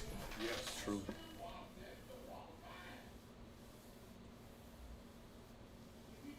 We have a sister Sierra in Canada, $7 super chat. Shabbat Shalom, Shepherd. How can I start storage and gardening during winter while living in an apartment? Bless. I gave that answer today. I did give that answer today. And when I gave that answer today, I turned around and told the people, get some damn protein tuna. I told y'all that. I told you to get tuna. I told you to start thinking about long-term calories and protein. That's what you're going to need. I told y'all that when y'all was living in, I said, when you live in an apartment and stuff, I said, get you some tuna, some kipper snaps. I'm trying to show y'all how to store in small quantities while you're in a condensed area. Yes. And I said, and then get some peanut butter.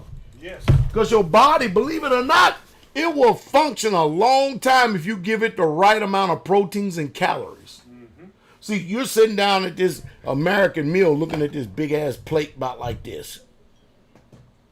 And you're thinking, man, if I don't get that much food right there, my body's not going to function. Well, you ain't gave your body the proper stuff to see what it will do. Mm-hmm. You know, people marvel at how much I actually eat at a meal. Yeah, I know. They sit up and go, there ain't nowhere in hell. Because they look at me and go, how's he able to maintain his size? When we first came here, Go ahead. I never heard of people, period, eating just 2 meals a day. At that time, it was unheard of to me. So, but it was, as the week went on, me and Greg, that's all we needed. We were like, okay, we were pretty Y'all got it now? Yeah, we were content. So, just 2 meals a day. Y'all hearing that? I'm going to tell you straight up what my damn staple for breakfast is almost every morning. Almost every single morning. A lot of mornings I simply cannot make it to the dining hall because I'm too busy running 10 communities, a ministry, a homestead, my home, a family. I'm just busy. Yeah. A lot of times I simply just can't make it. Yeah. But you know what? You know what my breakfast is almost every morning? A bowl of oatmeal and scrambled eggs. 2 egg whites, a whole egg, scrambled, mixed in a bowl of oatmeal. That's pretty much my breakfast every single morning. Now, am I living to eat or am I eating to live, damn it? Eating to live. You know what I'm saying? Because oatmeal cooked in water, it don't taste like shit. It ain't a damn thing good about it. I'm going to ask you again. Am I living to eat or am I eating to live? Now ask yourself the question. Are you living to eat or are you eating to live? You got enough complex carbohydrates in that oatmeal and those eggs right there that will clearly take you almost all the way up to dinner. If you need a snack in between, get some damn nuts, some walnuts or a banana or something like that, or drink some water. You can make it. And to show you that I ain't lying, Pick one. Pick in the shot. I don't care which one it is. Summer. Hey, Sister Summer, come here, Summer. Watch this.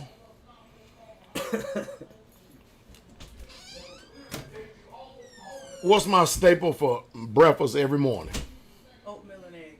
One more time. Oatmeal and eggs. And I'm 230 pounds. Thank you very much. These people they better stop this shit. You know what I mean? Y'all better stop. No, time out. Y'all literally better stop. If you eat oatmeal and eggs if you eat it 5 damn days a week, 5 days out of the week, and you do that, and you got 4 weeks in a month, that shit get tiring. You hear me? I'm asking you, are you eating to live or living? I love enjoying a good meal like anybody else. I mean, after all, we got finished eating some tomahawk steaks. Yes, indeed. And we had sweet potatoes. And we had some spinach boiled over sauteed onions and mushrooms for dinner. That's what we had for dinner. So don't tell me we don't like eating good. We eat good too. Definitely. But we don't eat like that all damn time. No. But we do eat good. Yes. I'm trying to show y'all that it's better to have this mind right in the Most High Yah and going and pointing in the right direction than to sit there and let your God be your damn belly. Mm-hmm.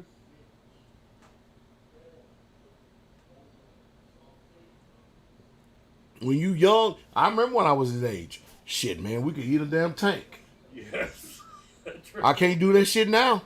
I can't. Boy, if I try to do that now, man, y'all better send me to the emergency room. They're going to take out half my damn colon. Yes. I remember the days, man, of going out partying my ass off in my 20s and stuff, and then wake up in the morning and can't get up in the morning until about 11 or 12, and you eating cold pizza. Yes. And then you drink beer for chaser. Yes. Yes. And then get up the next damn morning and go run 8 miles singing cadence. That's when you had that bionic stomach. Yeah. That bionic shit leaving you fast. It's gone. I ain't got no bionic stomach no more. It's gone. Gone.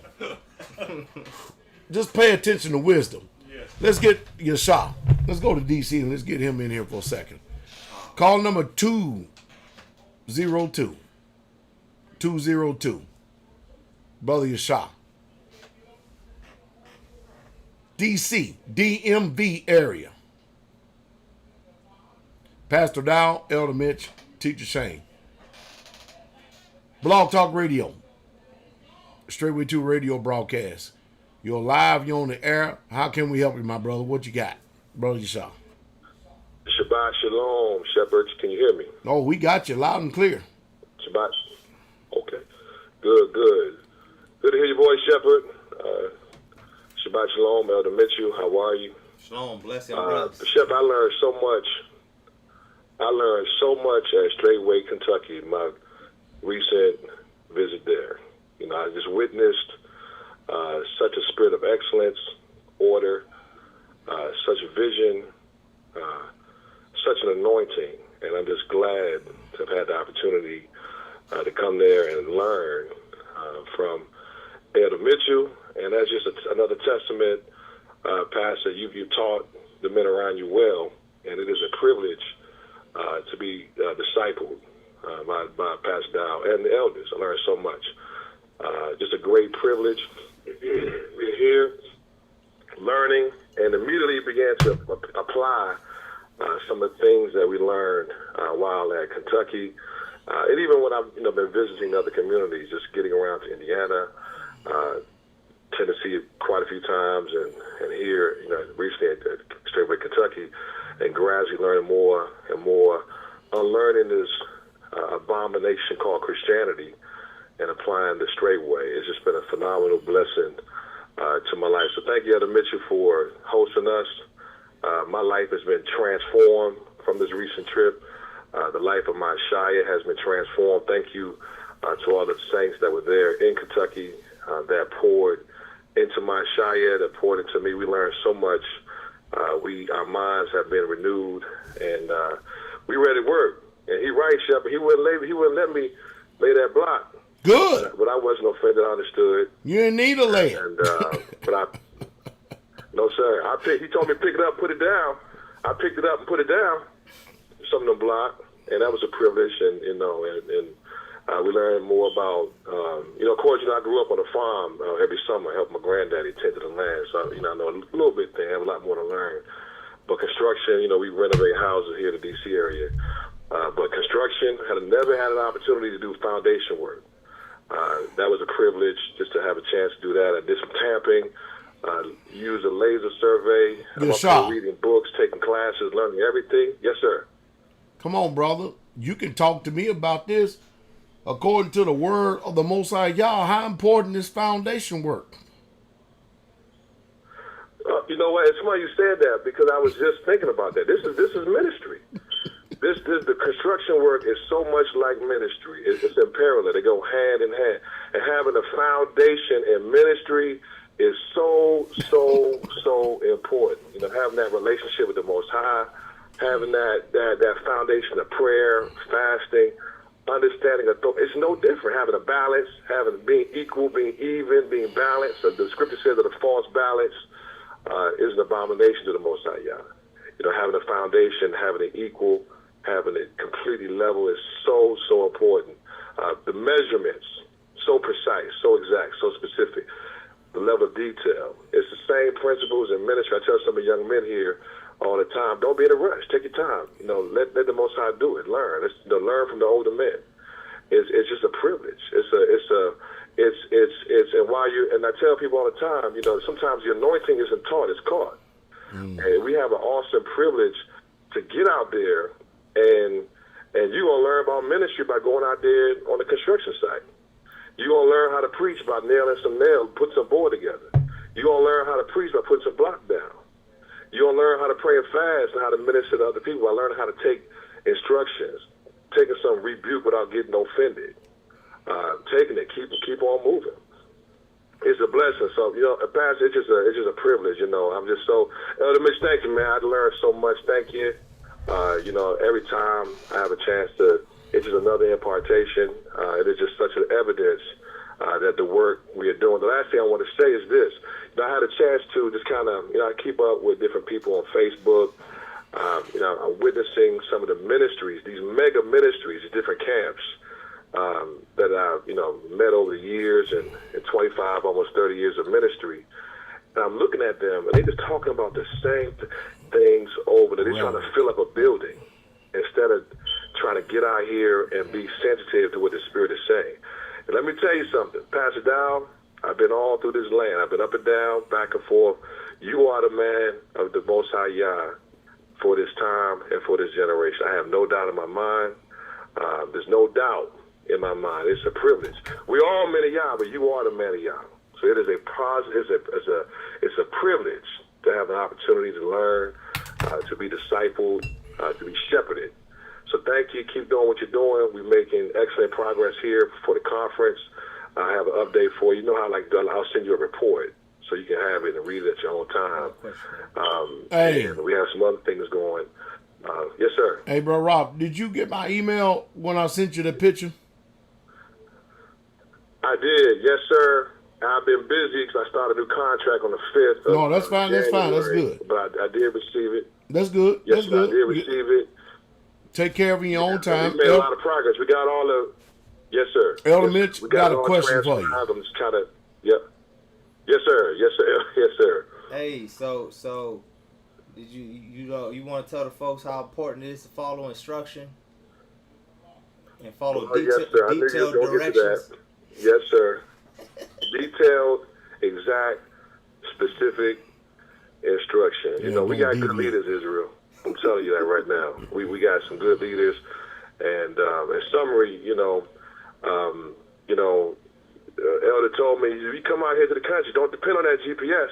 And I got to, don't depend on the GPS. Hold on, Yeshua. Hold on. Yeah. Elder Mitch is from big city. Houston. He's from down Houston, Texas. Yes, 4th largest city in America. Yes, sir. Hold on, y'all hear me, right? If he lives in the country. I'm going along with this, right? He said, if I tell you when you come to the country, don't depend on your damn GPS, then what you don't do then? When you come from the 4th largest ass city in the country. Yes, sir. Yes, sir. I learned. Hey, look, and that's part of, and you know, Pastor, that's something, because you said it again. You know, I'm unlearning this Christianity. Elder Mitch told me the same thing when we was down there. Cause I was his arm. I was, you know, helping him. I went to with him to preach when he had to preach. I'm gonna tell Bacion to bake you a biscuit, man. Yeah, all that there. This Christianity got us screwed up. We learned how to trust God's anointed all over again. It got us all messed up. But man, I was down there. I said I learned now to listen to the men of Yah, because, hey, look, I thought I was gonna fall off the cliff. Oh my goodness.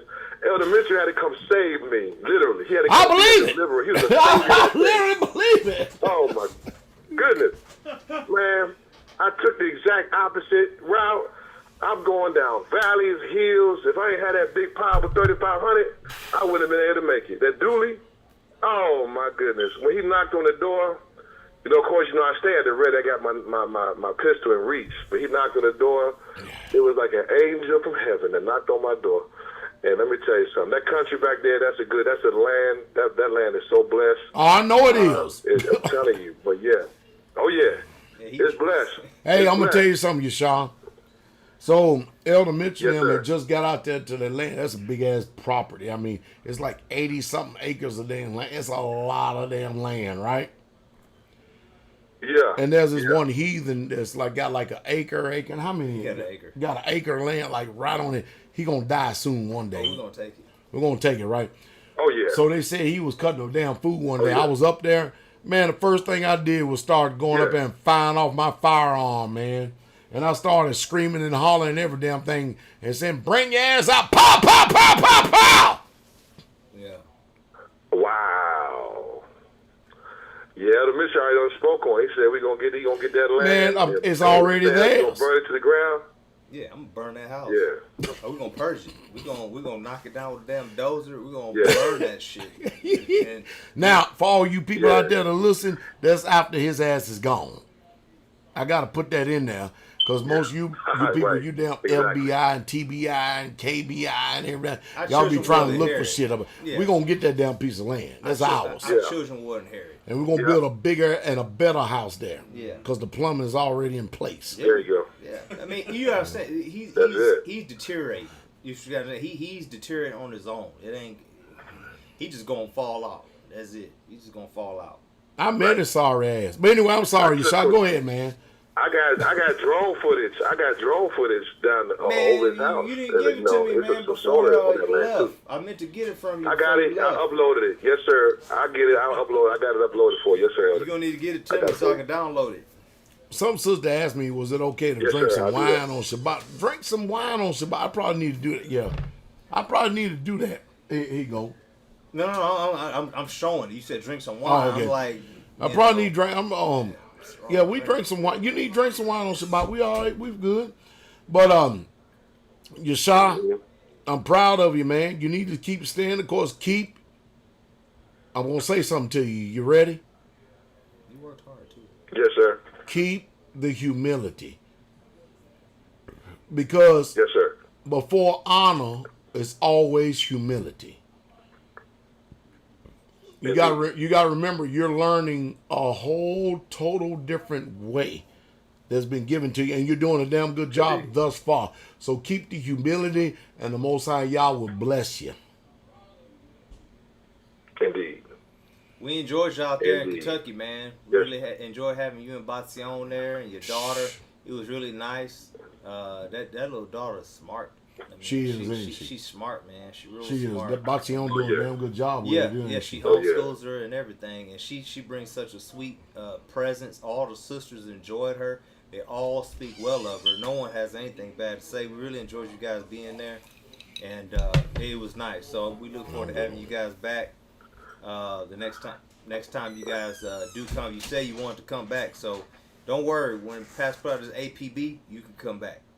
Because he'll be the one to do it. Yes, sir. I appreciate it. I'm going to let him know. Oh, yeah. It's mandatory. And It's you're sharp. mandatory. Like I told you, Pastor. Yes, sir. When we do put out the APB, man, and we tell you that we're getting ready to come down. When I tell you we're getting ready to come down there, I'm telling you, Pastor Dowell's going to be there at least a week or week and a half. We're going to get this buildings done, I'm telling you. I don't go no places and stay no less than a week. When we got a job to do for another community, I don't go nowhere and stay less than a week. You hear me? We ready. Yes, sir. So, we ready. Like I told Elder, I'm here to learn. Just aim me.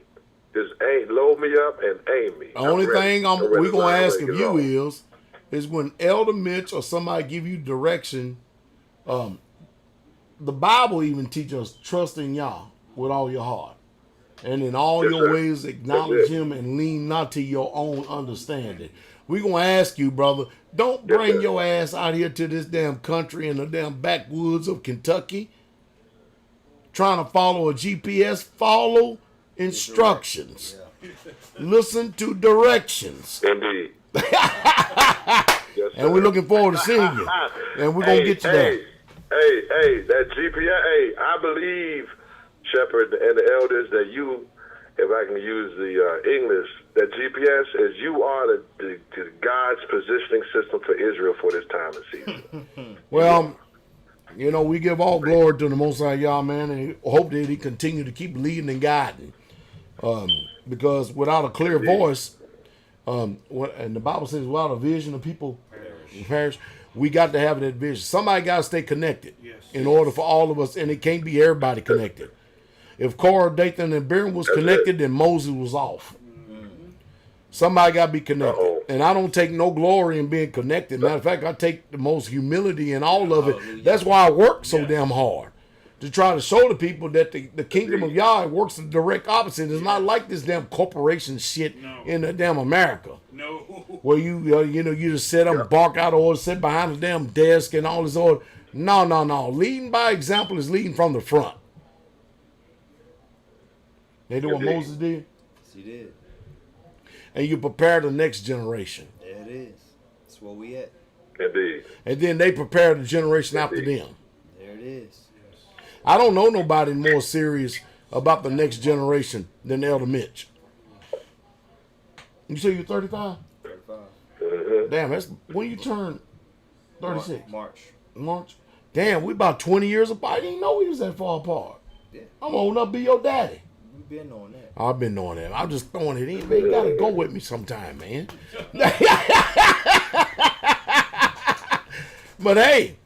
But when that generation get it, then the next generation.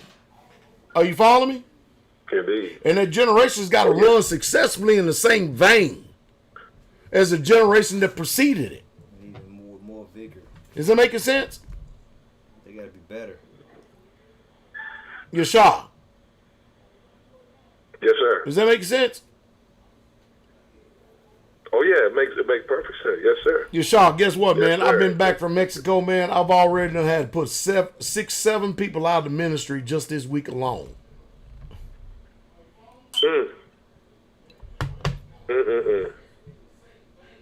Oh, we ain't gonna lose on sleep over it, I promise you that. Not at all. Oh yeah.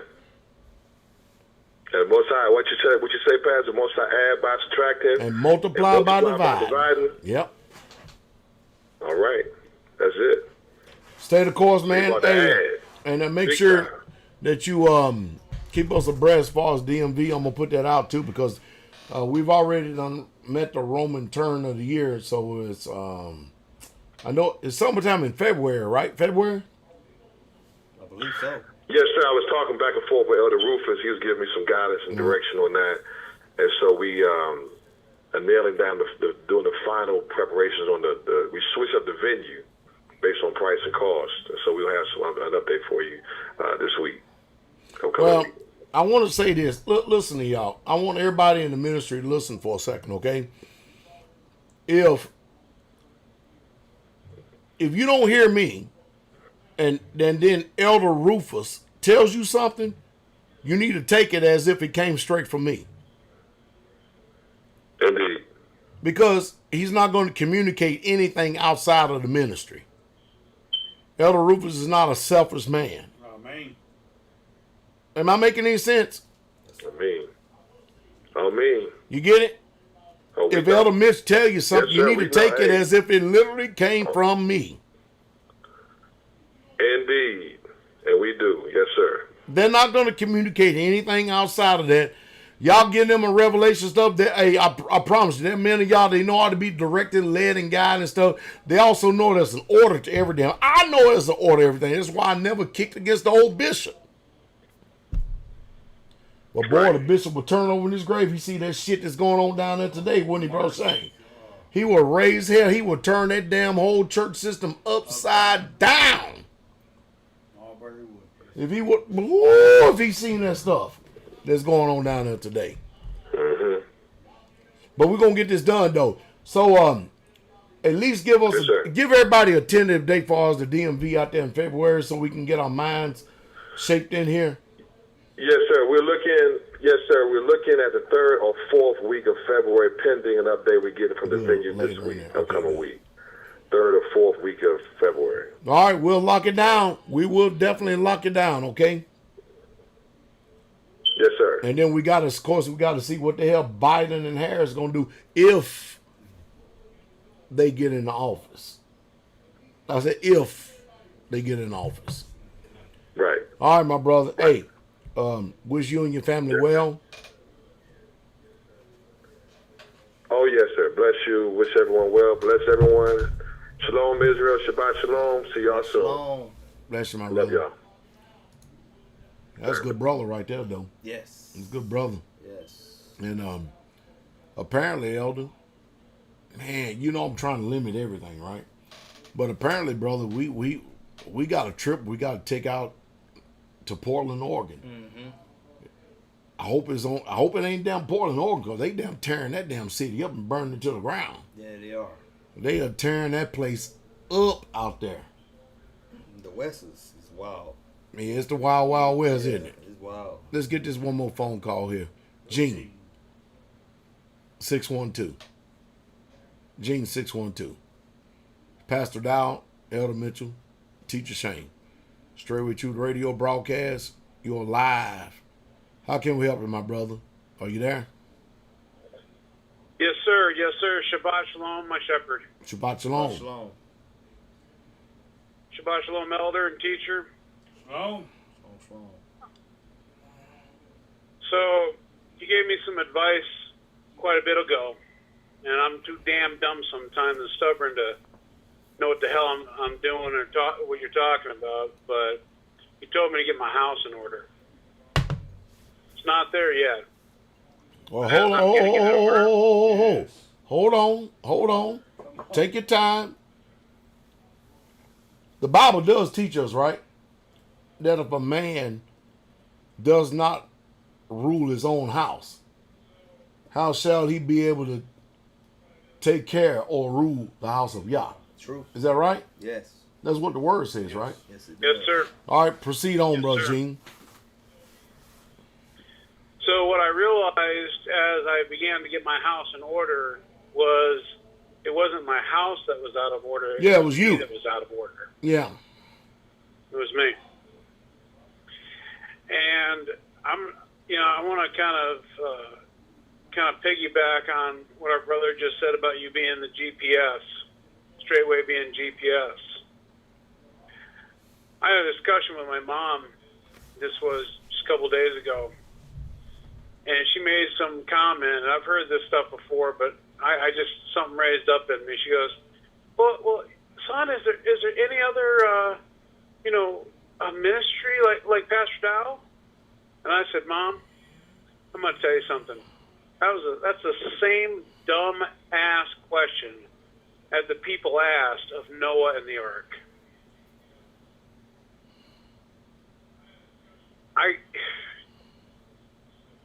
Instead of asking if Pastor Dowell is the only kind of ministry out there like that, why don't you just be obedient as you watch him be obedient to Yah, follow him as he follows Yah, and shut your damn mouth. I didn't tell her that, but most people, shut your damn mouth. And if Yah has provided an ark, help build it and get the hell on it. Makes sense to me. Yes, sir. Thank you for the ark that you started to build under Yah's command. My brother, where you at right now? About 74 miles from home, over in Wilmer, Minnesota. And so how's the home doing? What's that, sir? How is the home doing? It is doing so much better. We have lots of different struggles and a lot of things, and I am just learning that I have to be the example. I have to do it first, and I have to clean my house, because as I expect my Ashaya to respect and honor her master's house and children, I need to respect and honor my master and husband's house, the temple that he gave me, with every word, every thought, every deed, every look, every action. And I am working very diligently on honoring my husband's wishes.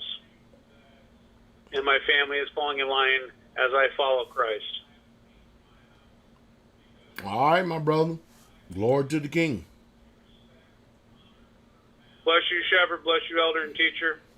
Shabbat shalom. Shabbat shalom, Shabbat shalom. Damn, it's been a long time since we've taken phone calls, right? Yes. Elder Mitch. Yes, sir. You've been in this for a while now, people. And that's, people, they may be wondering, damn, how in the hell can he be 35 years old and be an elder? Where's that verse that says, we ain't going to get that, let no man despise thy youth, but be an example of the believers. Yeah, you're right. Don't worry about where it is. They know where it is. It's just so sad nowadays. You know what I mean? It's just that damn sad.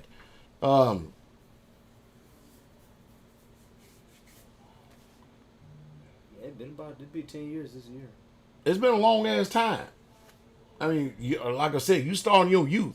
You started in this when I got out of the military at that age. Yeah. You understand what I mean? Pretty much same age, yeah. Pretty much same age. And y'all's doing all this. It's marvelous in our eyes, because if this wasn't the right way, we wouldn't be doing, I promise we wouldn't be doing this shit. Yes. We could be down filling up our cup. You could still be riding your R1, man.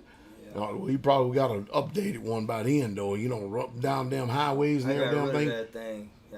I said I'm gonna kill myself. You will kill yourself on that I'm thing. Gonna kill myself.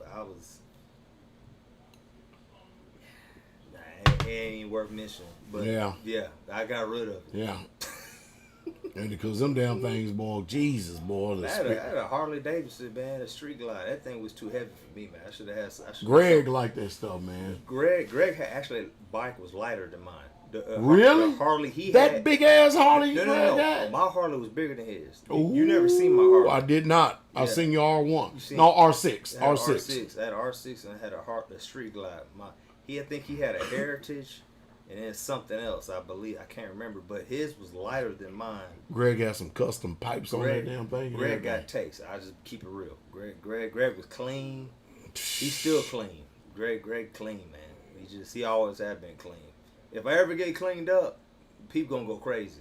Bullshit. My mom went crazy. I cleaned up one night. Hell. She was screaming when I walked out the room. Are you serious? Yeah, because she was like, I don't ever get cleaned up. I'm just simple. I'm a simple dude, man. But Greg's was lighter. Mine was heavier. And I had no business riding that thing. I mean, literally somebody like John McNabb, maybe somebody like that, about 225, 230 should have been on something like that, man. I'm over here like a $170, on the street glide. I think that's bike, man. That's a heavy duty bike. I should have never had it, so I sold that too. You could down ride all the way to Sturgis with that thing. It was a comfortable. Once it's moving, moving, you don't need no strength. That's what I'm saying. Yeah, it's a glider. Yeah, but once you stop and you gotta move it around, you better have some calf muscles on your ass. You gotta be strong. So, but I got rid of that too. So, yeah, I got rid of that. But I'm happy that Yah knocked on my door and that, I opened. So, Elder, I'll be right back for a second, but tell the people the importance of the reason why we're doing what we're doing, the direction we're going, and why not only do we have these communities, but the obedience to the feast of the Most High Yah. Yes, sir. Be right back in just a second. Yeah. So, we're going the way that we're going. If people don't realize it. So when I first came around, I mean, you got to understand, nobody else was. I think earlier, Yashar was speaking about the same old rhetoric being spoken, and one thing that I can definitely agree with many of the other leaders, even many of the brothers maybe that's in the ministry, is the fact that this ministry stays growing is what we do. And so what we're trying to do is create a cohesion. And if you heard Pastor's video earlier, he's talking about a cohesion. He said he don't really see it. He sees it in part, but he doesn't see it fully. Not everybody is definitely on board. But, we're going in the direction that we're going, definitely for the ones coming after us. Yah has to have a remnant coming after him. That will be here when he shows up. That is for sure. So everything we do is a choice. People choose to be here. People choose not to be here. They choose to be a part of us. They choose not to be a part of us. You understand? So at the end of the day, I'd rather be with Yah's people. I made a conscious effort and decision to align myself with other people of like-minded and precious faith. I chose to be under authority. I chose to be with other men that could hold me accountable to my actions, to my words, to my way of life. I chose to do such a thing. I could have chose rather to be still in the world, like he just said. I could still be riding around on my motorcycle doing Yah knows what. But I chose rather to be here. So we're doing this that Yah has a remnant, number one, that we be obedient to him, and that we come together in communities, different communities set around, and that we continue to gather until he comes. Okay? And so, and if he don't come during our time, we have created a space, we've created an area, we've created an arena, we've created an environment which is conducive for Yah's people to continue to thrive and continue to worship him in spirit and in truth. All right? So, this is what we were getting at all night long. He told me. So, while we're doing what we're doing, right? What else did he ask? He said three things. So, the importance of why we keep the feast. Yeah. All right, hallelujah. So the shepherd's back, but we keep the feast. Of course, everybody knows that the feast were a shadow of things to come. Which was the feast in the spring, and now we got things that which will be coming down the line here in the fall. That's another thing that don't make no damn sense to me anyway. Here we are sitting here in the damn dead of winter. Yeah. Snow on the damn ground up in the north. Yeah. Freezing our ass over here in the damn south. Yeah. Raining, dreary, dry, ain't nothing growing. No. But this is the feast or the holidays of all these damn heathens and crazy ass people. The season of the heathens. The holidays. But then our feast days clearly laid out right there in the Bible that, damn, it's over 100, 200 million Bibles printed in the United States of America. Yes. They can't read that and see that it starts in the springtime. Springs. When life comes back. Life. Yes. Yes. Everything's growing, blooming. It don't make no sense. Mm-hmm. Yes. Luke 13:25 teach. I'm going to tell y'all right now, I saw straight everything from the computer today. It didn't come straight from my mind. It came straight from the computer today. Hallelujah. Well, it came in my mind, but I had to type it in. Yeah. But Luke 13:25, wait till y'all hear this. Hey, by the way, Lions Den coming up. We're a little bit over right here. We'll go ahead and tap this out right here because we love hearing from Lions Den. Brother Daniel, Robert, Lee, Samuel. I'm always gonna call them four, man. They the four horsemen, man. Yeah, you got that right. Them lines. Straight up. Straight up. Hallelujah. Luke 13:25. Come on, teach with it. When once. I want y'all to hear this because I just got finished quoting this before I left out of the room. Halfway, I stopped, told Elder Mitch to speak. Listen, There's a prophecy in this. When once the master, what does the master do? master of the house, Master of the house does what? is risen up He is risen up. and has shut to the door. That's the doorway we keep talking to y'all about over and over and over again. And you began to stand without. You on the outside, like the people was on the outside of the ark. Come on. Without them. Yeah. And knock at the door, saying, Master, Come on, open. Master, Come on. open unto us. Watch this. Watch this. The weep in the house coming.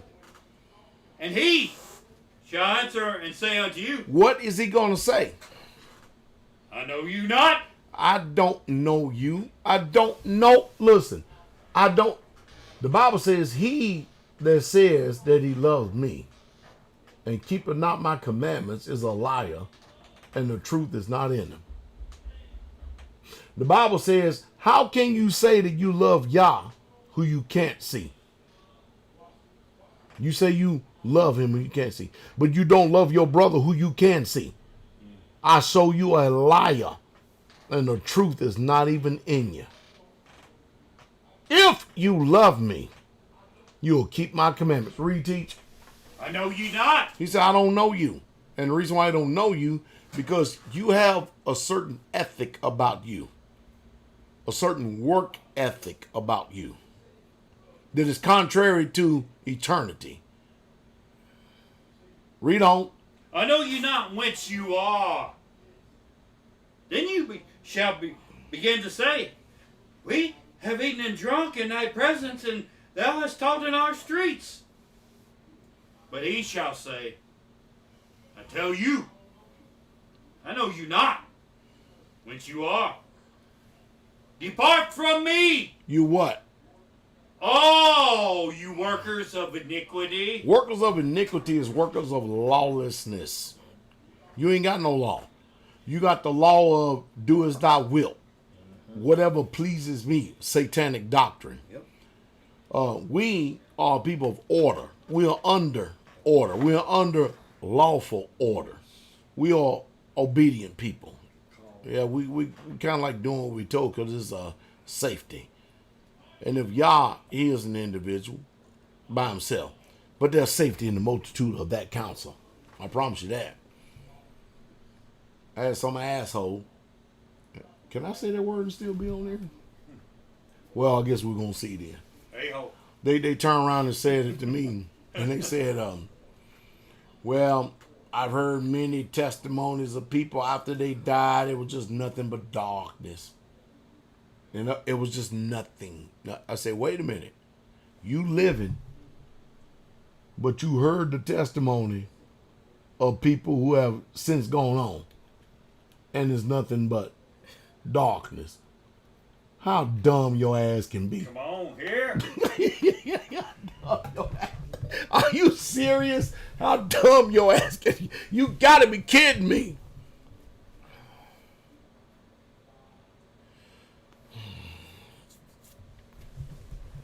Well, I ain't heard no testimony of anybody that's passed on that I've ever known. But there are people I have never known that's got a testimony. It's written about in that book. And not only that, when I got the confirmation of the Ruach, that let me know that their testimony is true. And their witness is true. So suppose this, and I want to talk to all you atheists, agnostics, preterists, deists, all you people with all these damn different nomenclatures and titles and names behind your asses. So, suppose you lived this life, 60, 70, 80, 90 years, you died, and that was it. Dark as nothing. And you was right. Guess what? We missed out on nothing. We lived a quiet and peaceable life, striving to enter in, peaceable.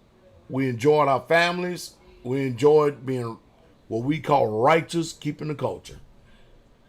However, on the flip side, suppose you are wrong. See, you only want us to consider your side. We have a side as well. Yes. But suppose your ass is wrong. Consider. And we are right. Come on. You got hell to pay. Because the wages of sin is death. There's a payment for it. Oh, yes. But the gift of Yah is through the blood of Yahshua, and it genders to eternal life. Where's your labels? Somebody's right, Yes. and somebody's wrong. Either way it go, we're on the side of victory. Yes. But you are erring, and you are a great error. You are hurting bad. If we're right, and you're wrong, your eternity ain't looking good at all. No. But if you're right and we're wrong, no big deal. We're going off into the abyss. Just utter darkness. You people can't be that damn stupid. Come on. You cannot be.